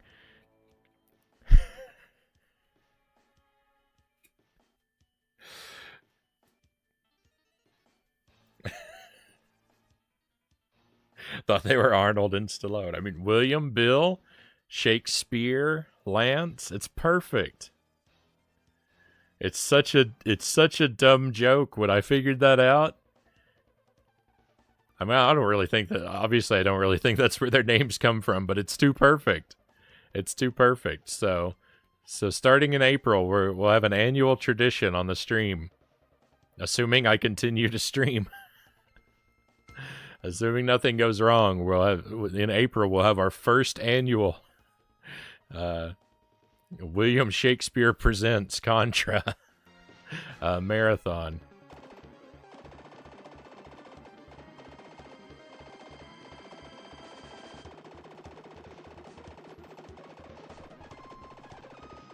Can you get one of those ruffle bib things? Oh, if I can, Buddha Fingers, if I can, I promise I will. I'll look into it. You know what? In fact, if I can't find one, I'll make one.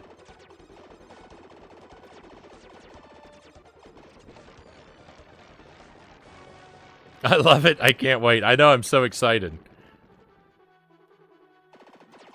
I'm so excited. I had Jelly go ahead and do the artworks, and I spoiled the whole thing because I'm too excited about it.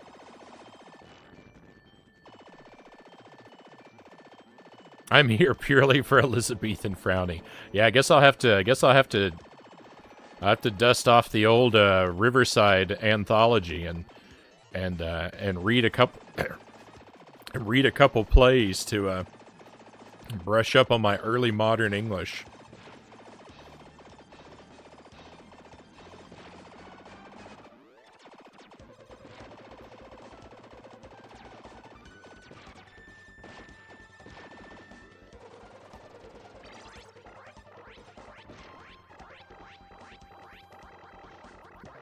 Recite sonnet. Well, we'll have a redemption. We'll have a redemption for reciting a for reciting a sonnet.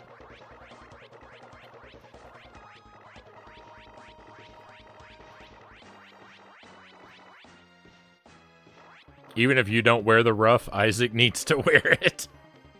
There we go. If it gets too hot or scratchy, we'll put it on Isaac. He doesn't complain about a whole lot.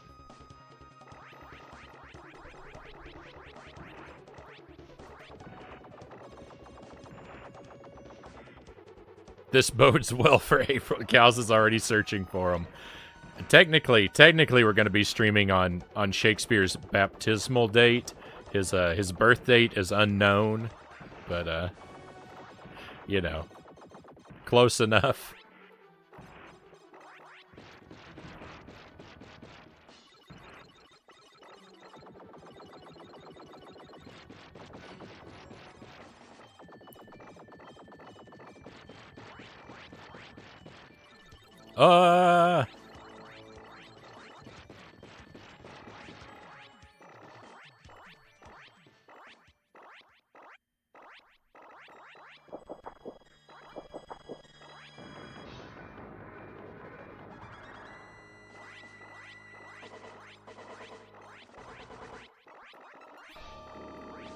So I've got until April to play through as many Contra games as I can, and to try and get good enough at them that I can do them in a single stream.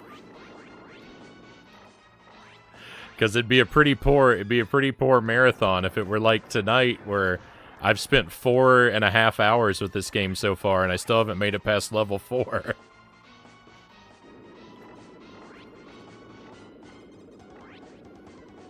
I'm gonna have to do a lot of practicing.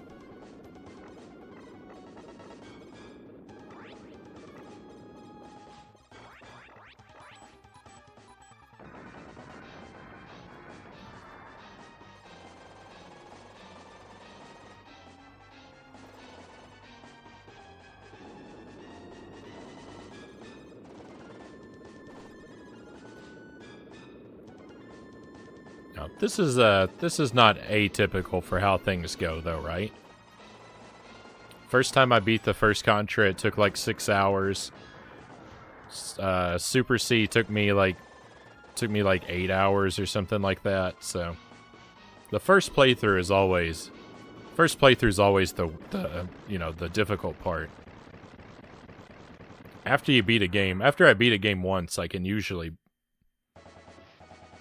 beat it again fairly easily.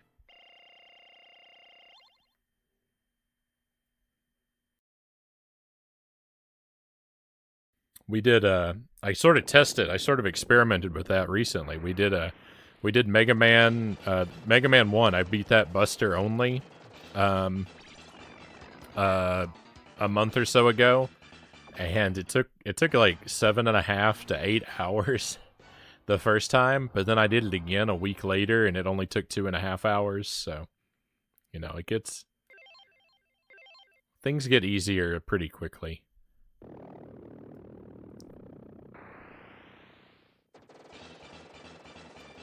Hamlet Frownie, I think that was the real title.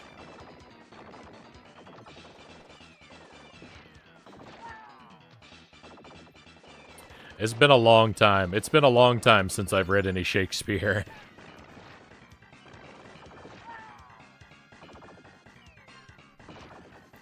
I studied writing in college, literature and writing, and so I had a lot of Shakespeare once upon a time, but it's been a good long while.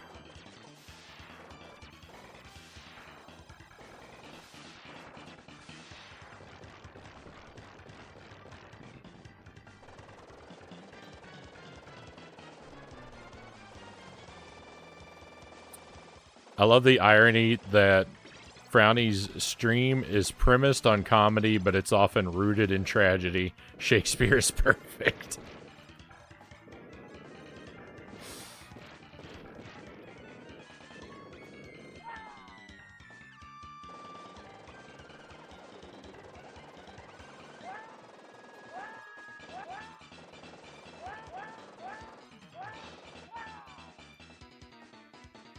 Stage 4 is so difficult. Everyone studies writing in college. That's all we do is read books. You're not wrong.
This fight here is really weird, because, like, the red robots die in one hit, the black robot lasts forever.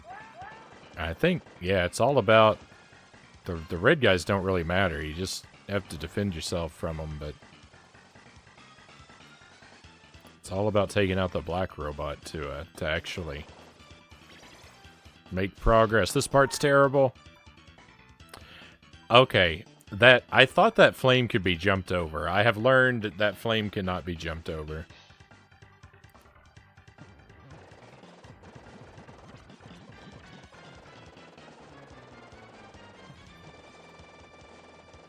Wish I was better at writing, in all honesty. I chose chemical engineering as my major.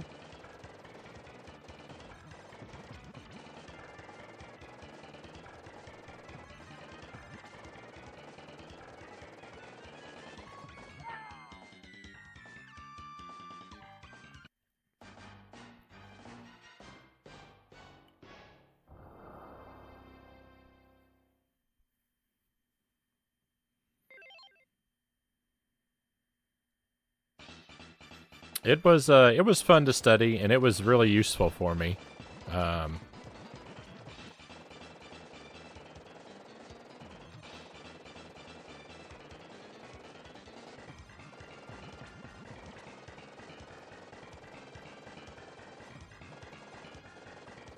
It's helped me get some pretty cool jobs.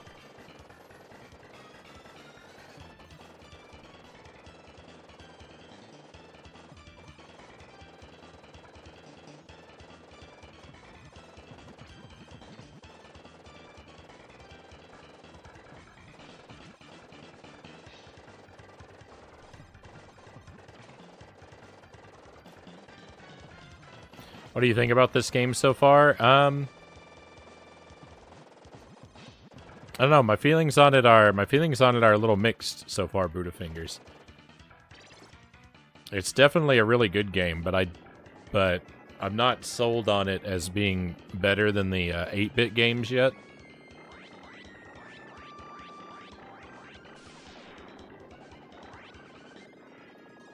I really like the bosses. I think the bosses are interesting. This boss is kind of goofy, like, so far it's as its aesthetic design, but it's a really compelling sort of battle. The stage 3 boss is pretty amazing. It's a really difficult fight with a lot of cool stuff going on, but very learnable. It's very difficult at first, but once you learn it, and I appreciate a boss like that. That's learnable. I'm having a lot of trouble with the controls. I don't think they're I'm not gonna say they're bad. I'm having a lot of trouble with them. I'm having a lot of trouble of dropping off of platforms when if I'm holding onto a platform, I'll try to jump to reposition myself and just fall to my death. So that's been a major irritant for me with this game. I'm kind of not really a fan of all the grappling and climbing because it causes me to accidentally kill myself so much. This mini boss here is kind of lazy, but I don't know. I expect I'll probably warm up to it more as I continue to play.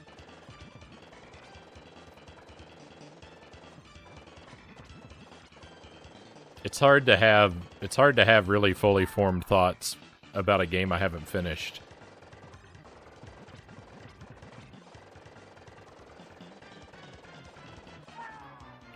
I don't know what I'm... That guy right there. Sometimes I can just hang out on the left-hand side of the screen, and he basically defeats himself. And other times, not so much.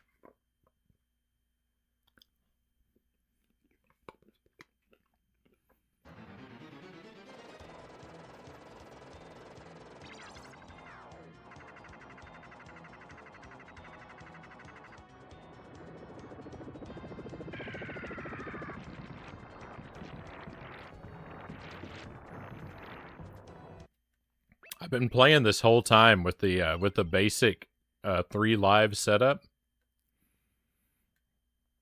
I'm kind of thinking maybe we turn our lives up so I can get some more meaningful practice. You know, I hate to do that, but might be the thing to do. We've been playing these first stages, you know, for a very long time now. I think if I'm going to gain some wisdom, it might be a good idea to have some extra lives.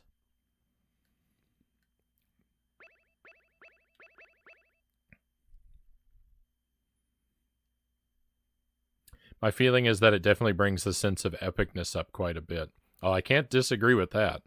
The first stage is just a complete spectacle. First stage is wonderful. Cal says, I think I'm going to have to call it a night and head off to bed.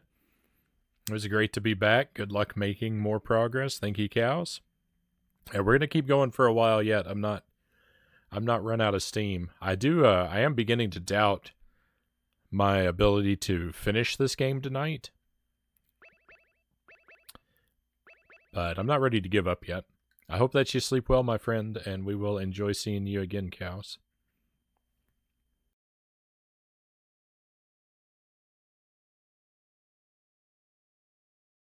I think if I don't finish this game tonight, we'll play it again on Friday. I'm kind of leaning toward...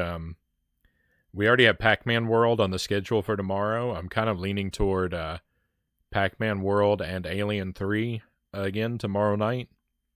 And then maybe we'll do this again on Friday night. But we're not done yet. All right, so we're gonna roll with the extra lives.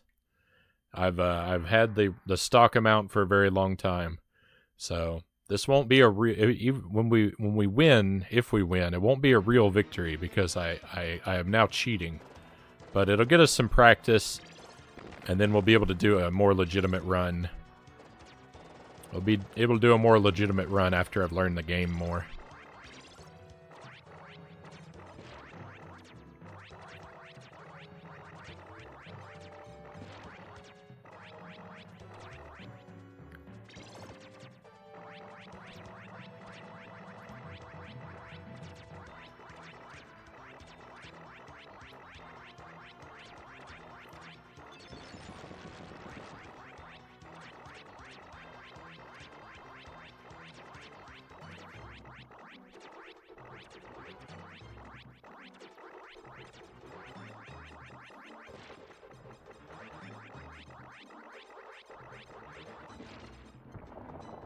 But yeah, this first stage is amazing. In particular.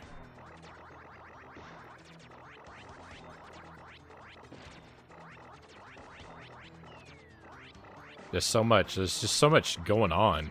So much cool stuff. Dogs coming out of the background, enemies jumping through windows. The whole world's about to get set on fire. We got the first boss of the series coming back as a mini boss. A lot of good things going on right out of the gate with this game.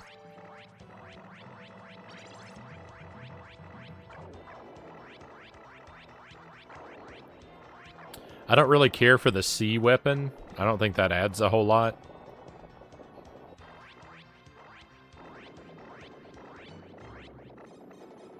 This game's version of the fire is okay, but probably worse than previous versions.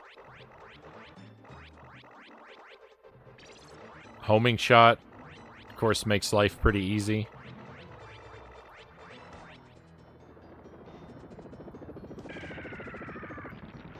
I don't know how I feel about every weapon basically being a turbo button, though.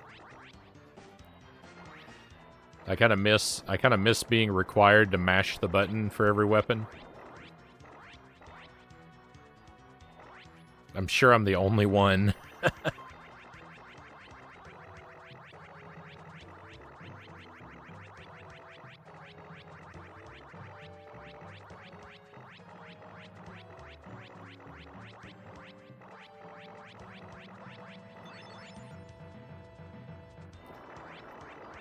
I know if I timed it right, I could get past these meatballs without fighting them, but who wants to struggle with timing when it's a one-hit kill?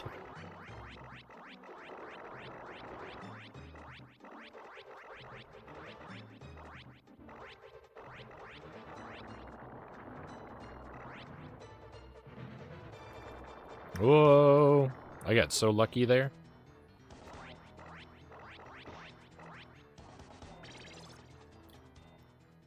It's definitely much tougher than I thought it was going to be to play this.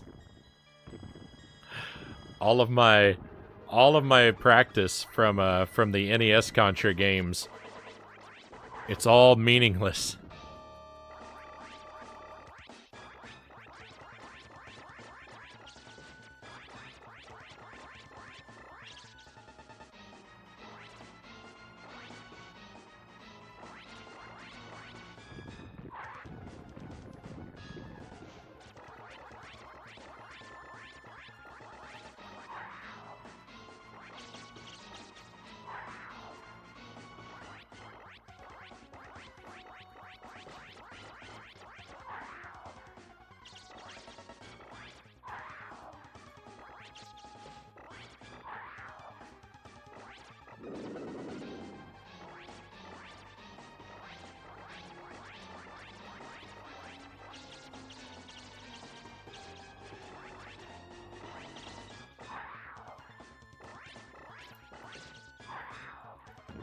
I ended up playing Alien 3 again last night.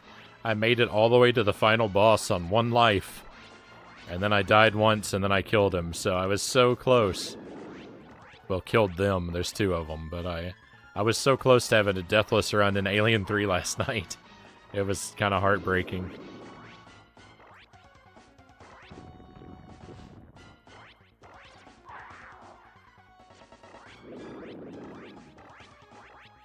I have to see the VOD. Yeah, I made it all the way there, and then I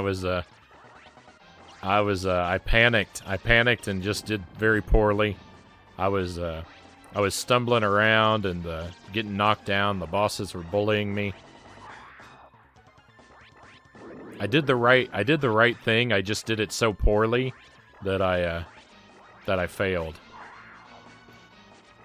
Oh no! It's actually probably the best thing that could have happened to me. Losing my spread gun, because the machine gun is really the weapon you want to fight this guy with. Sounds like you're almost wrapped on it. Yeah, and afterwards I told myself, I said, well, it's probably a good thing, because it wasn't a very clean run. I was pausing the game, and I didn't have my timer running, so...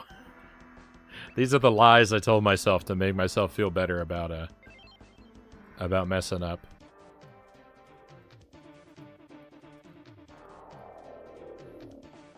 Tolatier, welcome in. Welcome to Contra 3. We've been playing this for several hours tonight. I've been able to make it consistently to level 4, but I've kind of hit a roadblock. I've entered. I'm cheating now. I turned up my lives so I can get some extra practice and.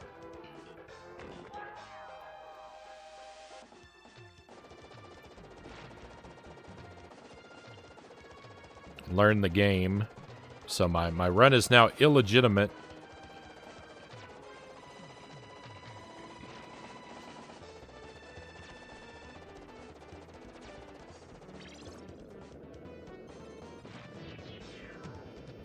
But sometimes you have to make sacrifices to gain wisdom. And what is being sacrificed right now is my pride.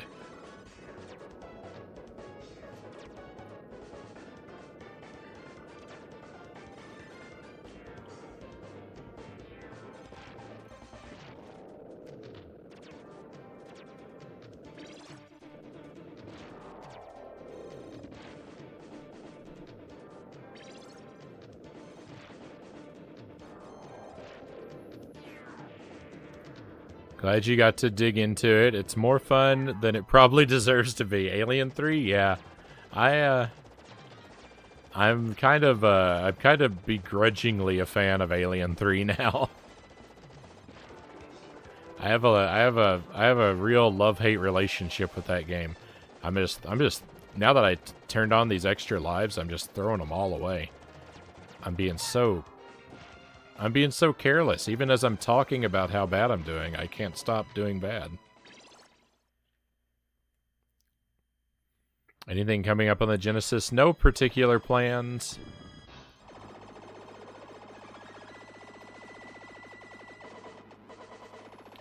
Probably not going to be starting up anything new retro for a while. Probably just going to work mostly on things we've already started. Because I want to start playing some stuff on the Switch next week. We're gonna play Dark Souls.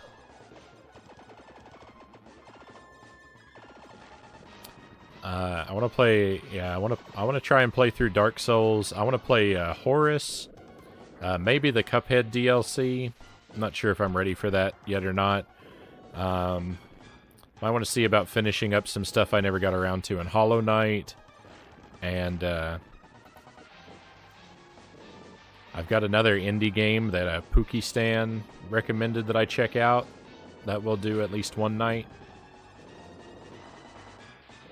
So I think we're gonna hang out on the Switch for most of the nights for the next few weeks and work on some of those things, and maybe do our retro stuff just once or twice a week for a little while.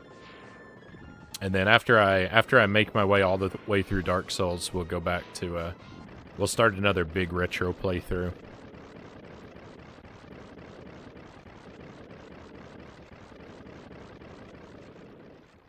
And honestly, probably just do retro stuff for the rest of the year after Dark Souls.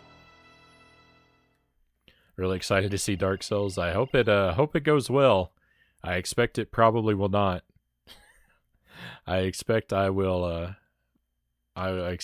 suffer and cry a lot in that game.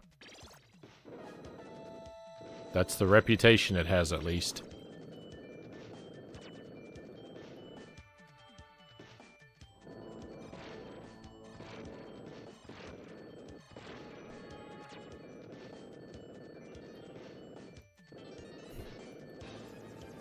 I'm kind of worried about it. I'm a little worried that people are gonna wanna come in and try and help me too much.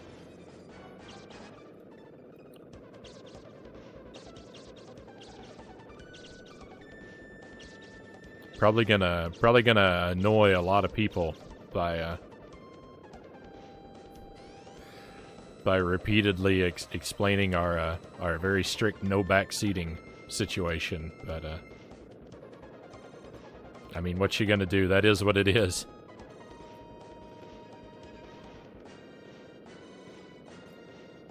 Dark Souls isn't hard, you say?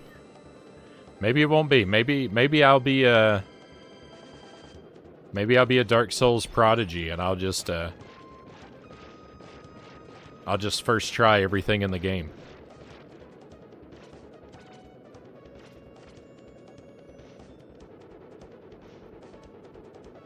Yeah, that's what I'm worried about, One Up John. Is that, yeah,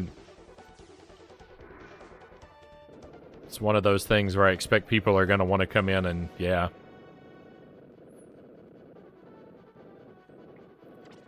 But we'll deal with that if we have to.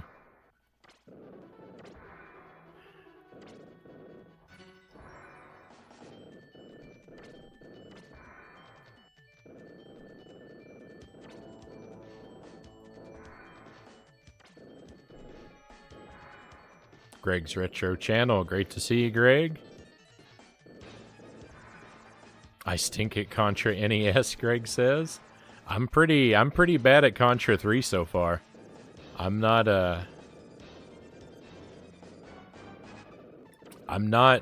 moving through it as easily as I suspected I might.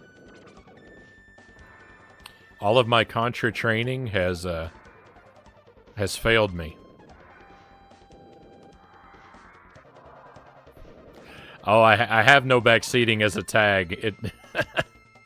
It doesn't have the effect. I think I still have that tag on. I don't recall turning it off. It doesn't have the effect it doesn't always have the effect that we wish it might.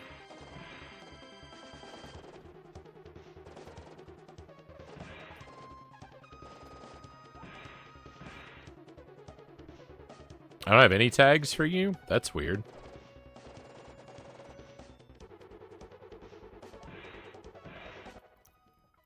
Let me take a look.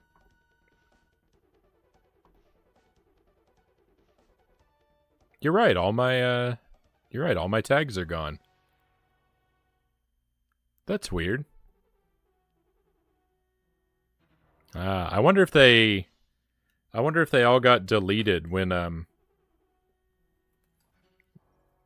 Twitch did because they did something with the tags recently. We can do more tags now.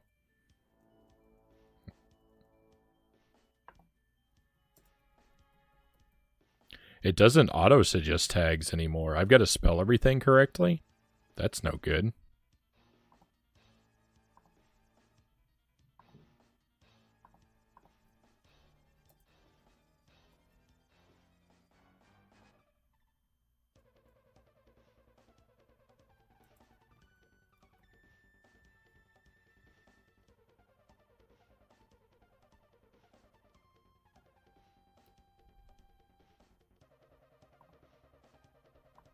Huh. I'll worry about that later, I guess. That's pretty silly.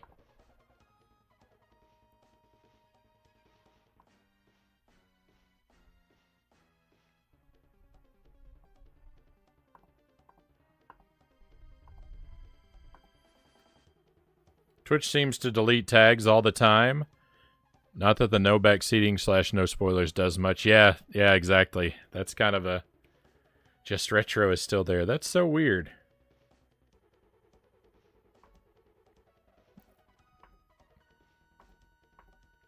Well, I certainly never turned them off.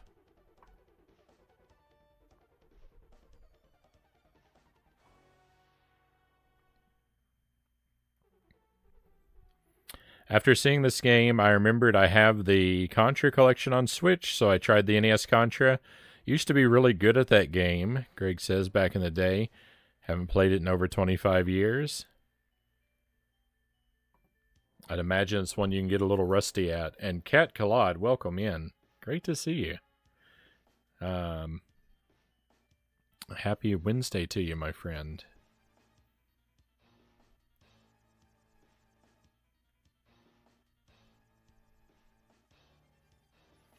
I'm a Souls veteran, Tush says. Don't worry, I'd never tell you what to do in the games. The best part of Souls games is how everyone plays them individually. Yeah, that's what I, see, I like to watch... So Super Ghouls and Ghosts is my favorite game, and I love watching people try and struggle through that game.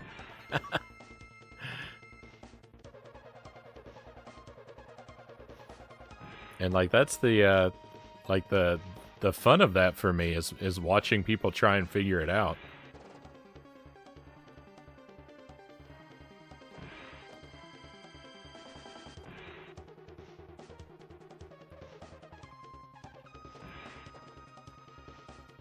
But I don't know, not everyone thinks like that. Some people are just very eager to help.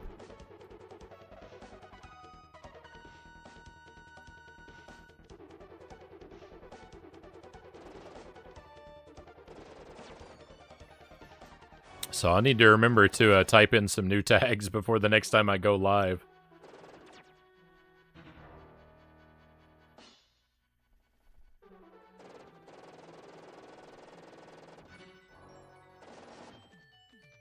If you like Dark Souls, we're going to have to find a PS4 miracle to get you to play Bloodborne, Buddha Fingers says.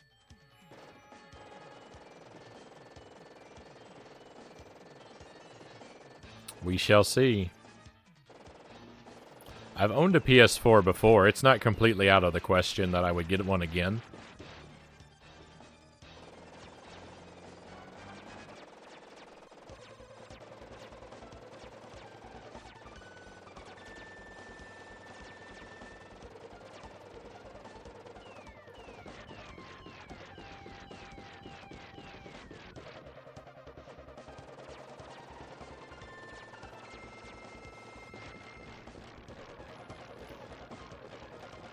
After Mario Maker on the Wii U got me back into playing games again. I did for a while. I had a PS3 and a PS4, but I lost both of those. My home was burglarized, and those I've never replaced them.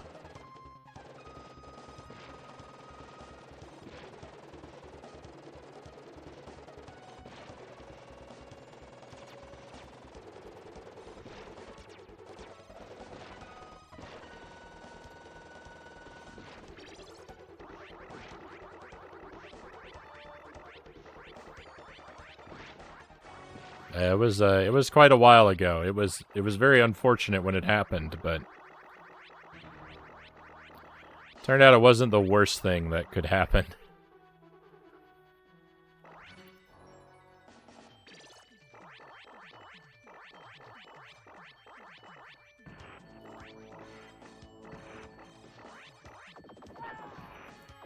After my apartment got burglarized, naturally, I didn't want to live there anymore, so I moved. I stayed at the same complex, but we moved to a different floor. We were on the first floor, and our new apartment was on the third floor.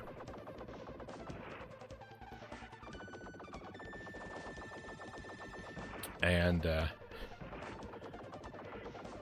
we had our moving date set. We were supposed to move apartments. We were supposed to get it all done in one day, and none of our friends who'd said that they would help us were actually able to show up. And the apartment complex had shut down the elevator that day, so we had to move everything up the stairs ourselves. With just ourselves, and we had to do it with no elevator. It was a terrible, terrible day. But that night, Hurricane Harvey hit Houston, Texas. And the next morning, our old apartment had 4 feet of water in it. So it was a really good thing that we moved that day. Because we would have lost everything we had. So, considering that the burglary, like, helped me avoid a hurricane, I can't really be too upset about that in a big picture sort of way. And I can't really be upset about the struggle of moving because...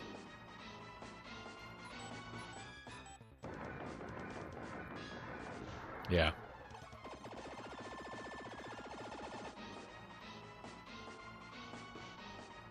We really dodged a bullet. It was, you know... and, yeah. Other people were definitely not as lucky as we were. There was another family that moved into the apartment next door to our old one that same day. When we were moving out, they were moving in. And I don't know what percentage of their stuff they got moved in, but everything they moved in that day, they lost.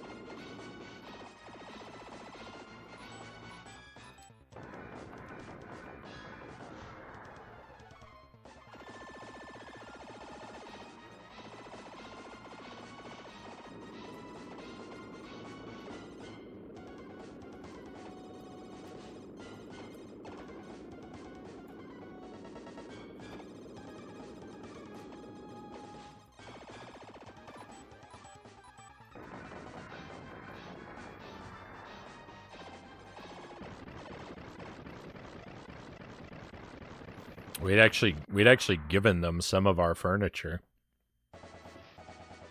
Some of the stuff that we didn't want to move up the stairs and just didn't really... We're thinking we were going to replace anyway. We were like, you guys can just have some bookshelves that we didn't want.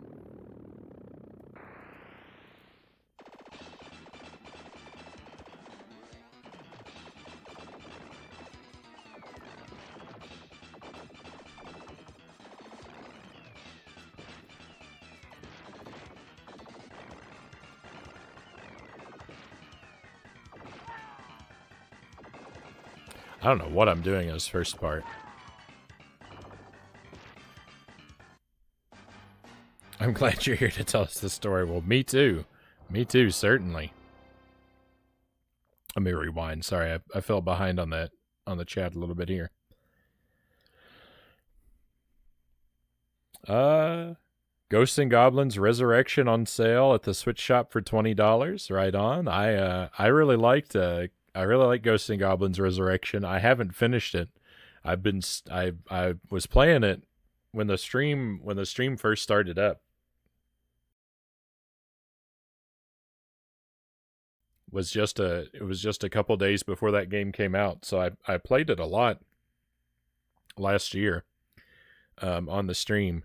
I was stubbornly sticking to the legend difficulty, and I managed to eventually complete one loop. And it's just so hard to find the courage to play it again. It's so hard. It's really fun. Kind of. But it's really, really difficult.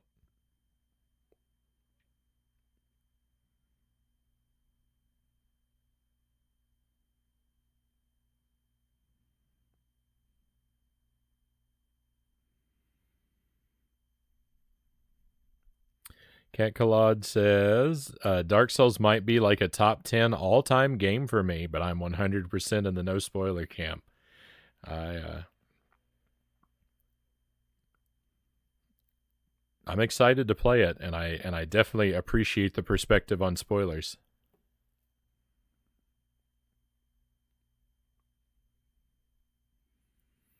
Dark Souls 100%, though I can completely understand those who prefer Bloodborne. Oh, for which is your favorite?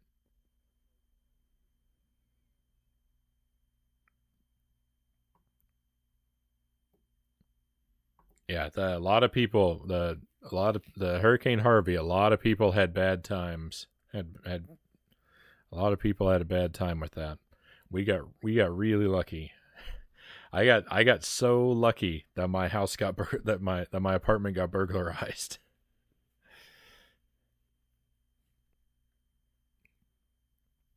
Incredibly. I've been holding out all this time, hoping for a physical release of Ghosts and Goblins Resurrection. I don't think that that's probably very likely. If it came out, if they put out a physical release, I'd double dip and buy it again. But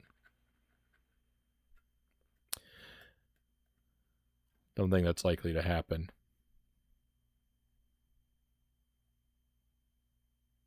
When I lived in the city, 3 people tried to break into my house. They were all met at gunpoint, and they all just ran.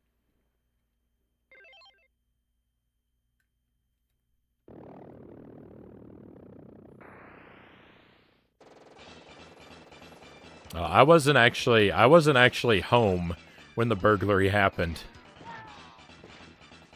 I can't say for sure how things would have gone if I had been there, but I would like to think that it wouldn't have been so pleasant for the burglars.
I don't know what I think about that burning up the road part that we just passed.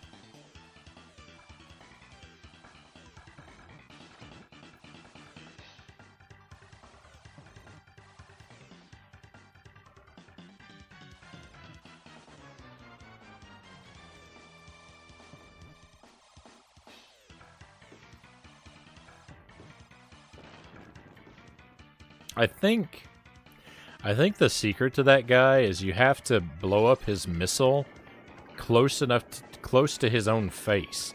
I think when his missile explodes in his face, it forces him to jump backward, so you have room and he doesn't squish you.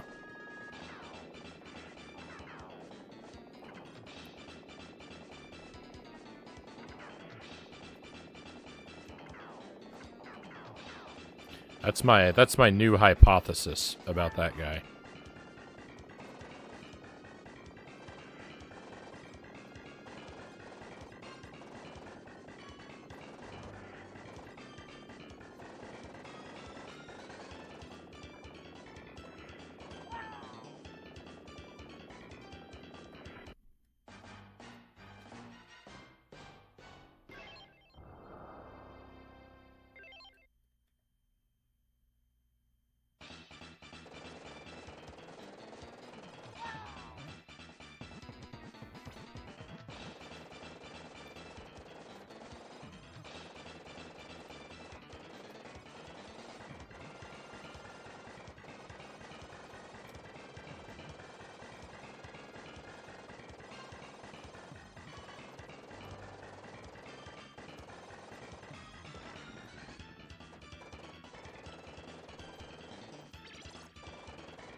Broke out a sunroom window to get in.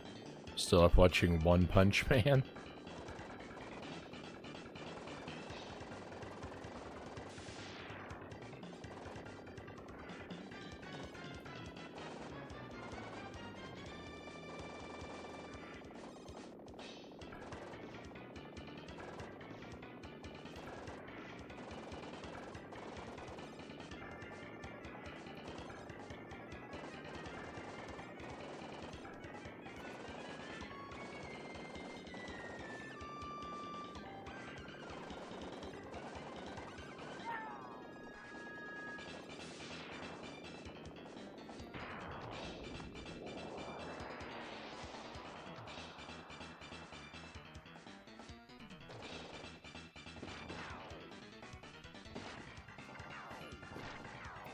The thing about this, I like the idea of this boss fight.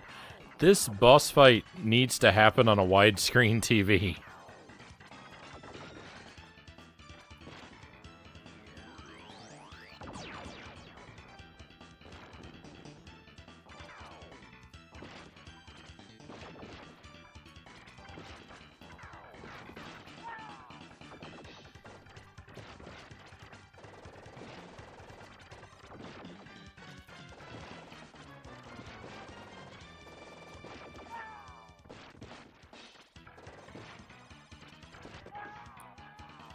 The boss is using my tube TV against me.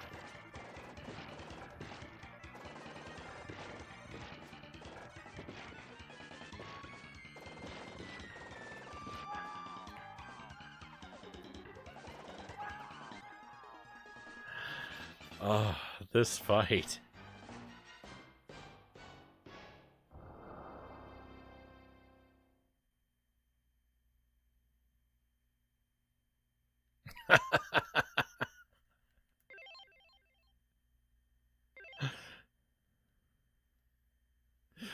I'm not much of a track and field star, Tusk, but I think that would get even me moving.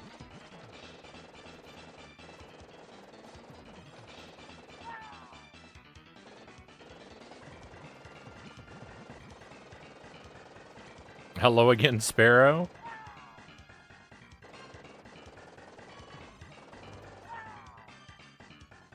I'm feeling really turned upside down by this game at the moment.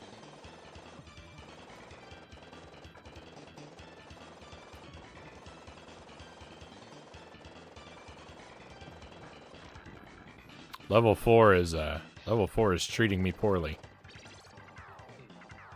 Oh, and got a request for camera inversion. We'll make it happen.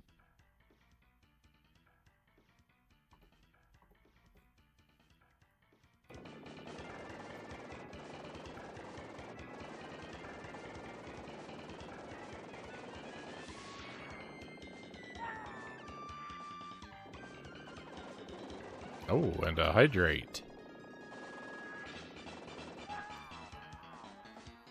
Hydrate and camera inversion seem to be a popular pair. I just think that everybody wants to see water splash onto my ceiling. Got a fresh bottle here too.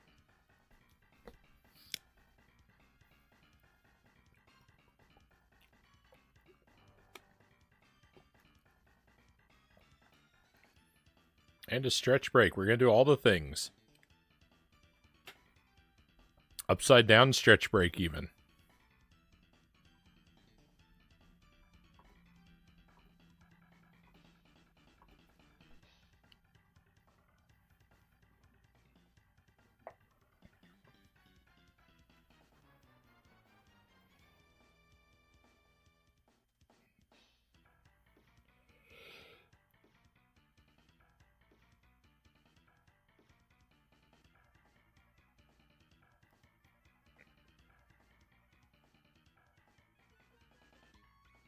You know, I'll do these too. The stretches, right on.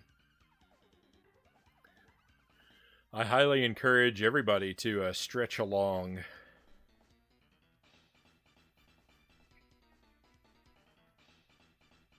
It's good for the Good for the mind, the body, and the spirit.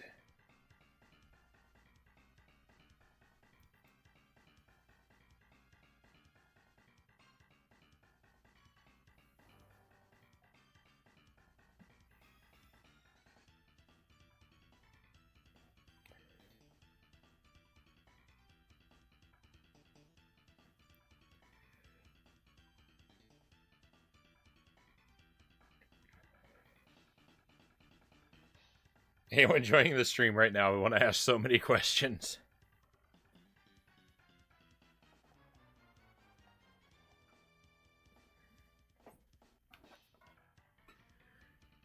All right. Give my legs a stretch under the table while I have another bite of fruit.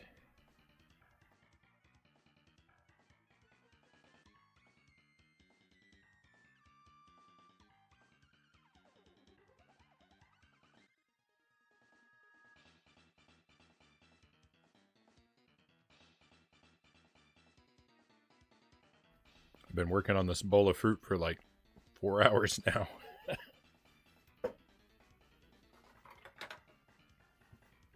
My USB gamepad arrived, Sparrow. The one that I'm hoping will work with the C64 Mini. The Retrobit Legacy 16. Looks like an SNES controller.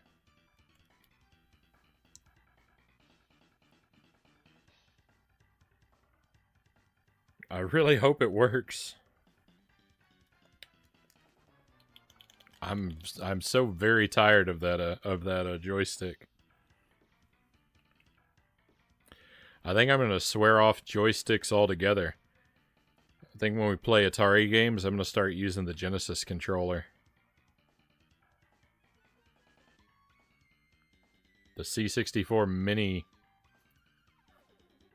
joystick has ruined them all for me. On the cover behind you, are those all cartridges? Yeah, those are they're my cartridge games. I've got NES on the right, SNES in the middle, and Genesis on the left. And I've got a matching bookshelf to this somewhere off camera. It's got Atari 2600 and Nintendo 64 cartridges, and then just some random stuff. Most of my my games, my discs. If you're a really hardcore collector, you might want to plug your ears, because most of my discs are loose. I don't have very many cases for my disc-based games.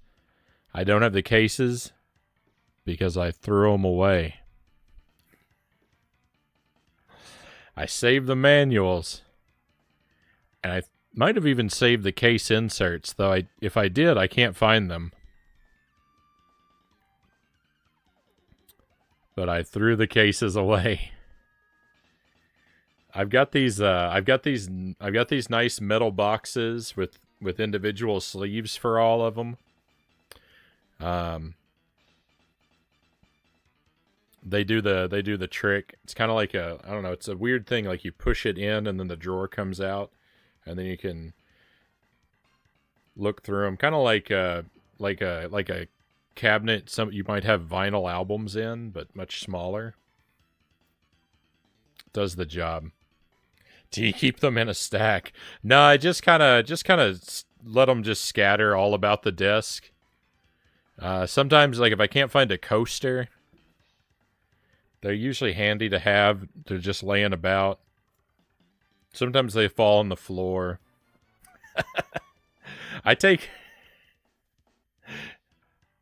Oh, that's a good idea too. Take an old CDR spindle and just stack them up on that.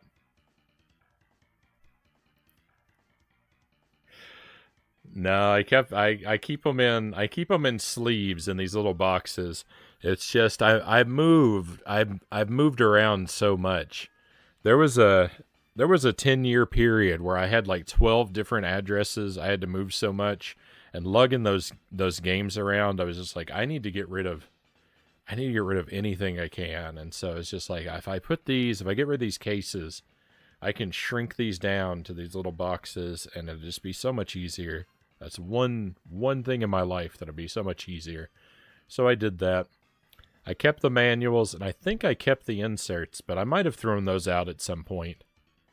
My original thought was, well, I'll keep the inserts, and then someday when I get settled, I'm not going to move anymore. I can just buy a bunch of generic cases and rebuild them. But I think I gave up on that plan at some point. I keep mine in the microwave.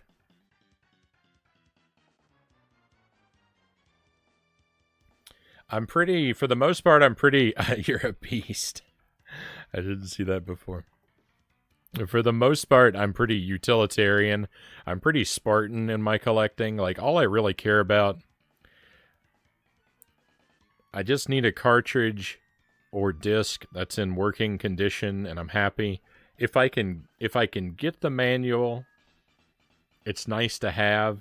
It's not a deal breaker, and I won't pay a lot extra to get one. A little, but not a lot. The case is basically useless to me.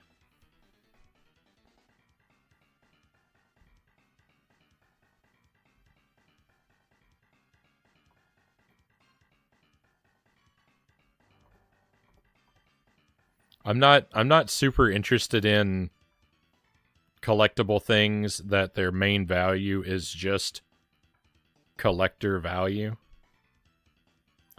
I want them to have a practical use. The things in my game collection for the most part.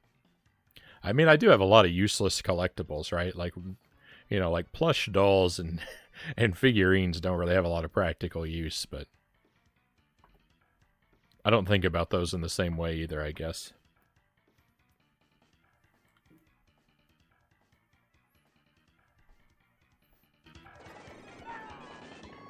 But like a complete inbox, like a full library, a full console library collection, complete inbox, has never been something that I've felt that like I have a need for. If you have the money for that and that's what your heart desires, I'm not going to tell you not to buy it, but I'm going to tell you, for me, I'm not interested in it.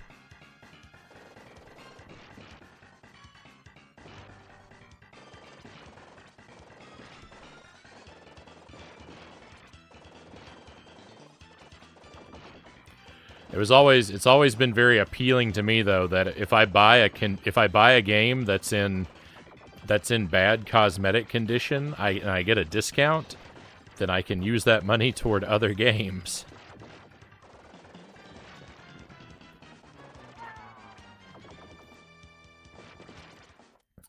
So if there's a copy that's got like a torn off sticker or some Sharpie written on it or anything like that, I'm more than happy to pay a little bit less for that copy and have that one in my collection.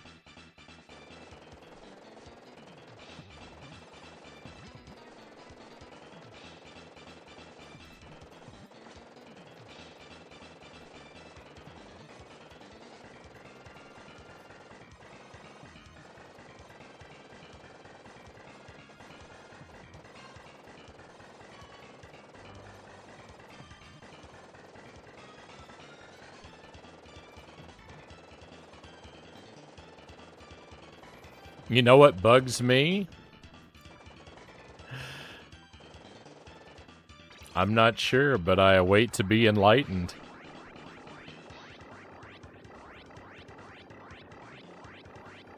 I didn't just throw out all the cases for all of my games either. I did that for all of my movies too. All my DVDs and Blu-rays, they're all in binders.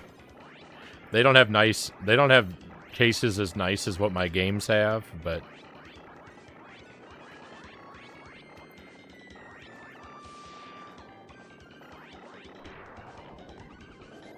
I only care about some things being complete in box, mostly personal favorites. Yeah, for something that's a favorite, I might go out of my way and spend a little bit of money to have something nice to sit up on the shelf. You know, I'm not completely immune to that desire. I'm just saying, I'm just speaking very generally.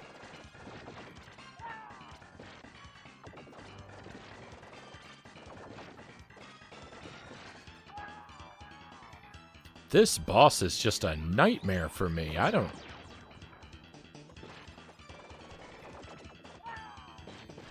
There's so much going on.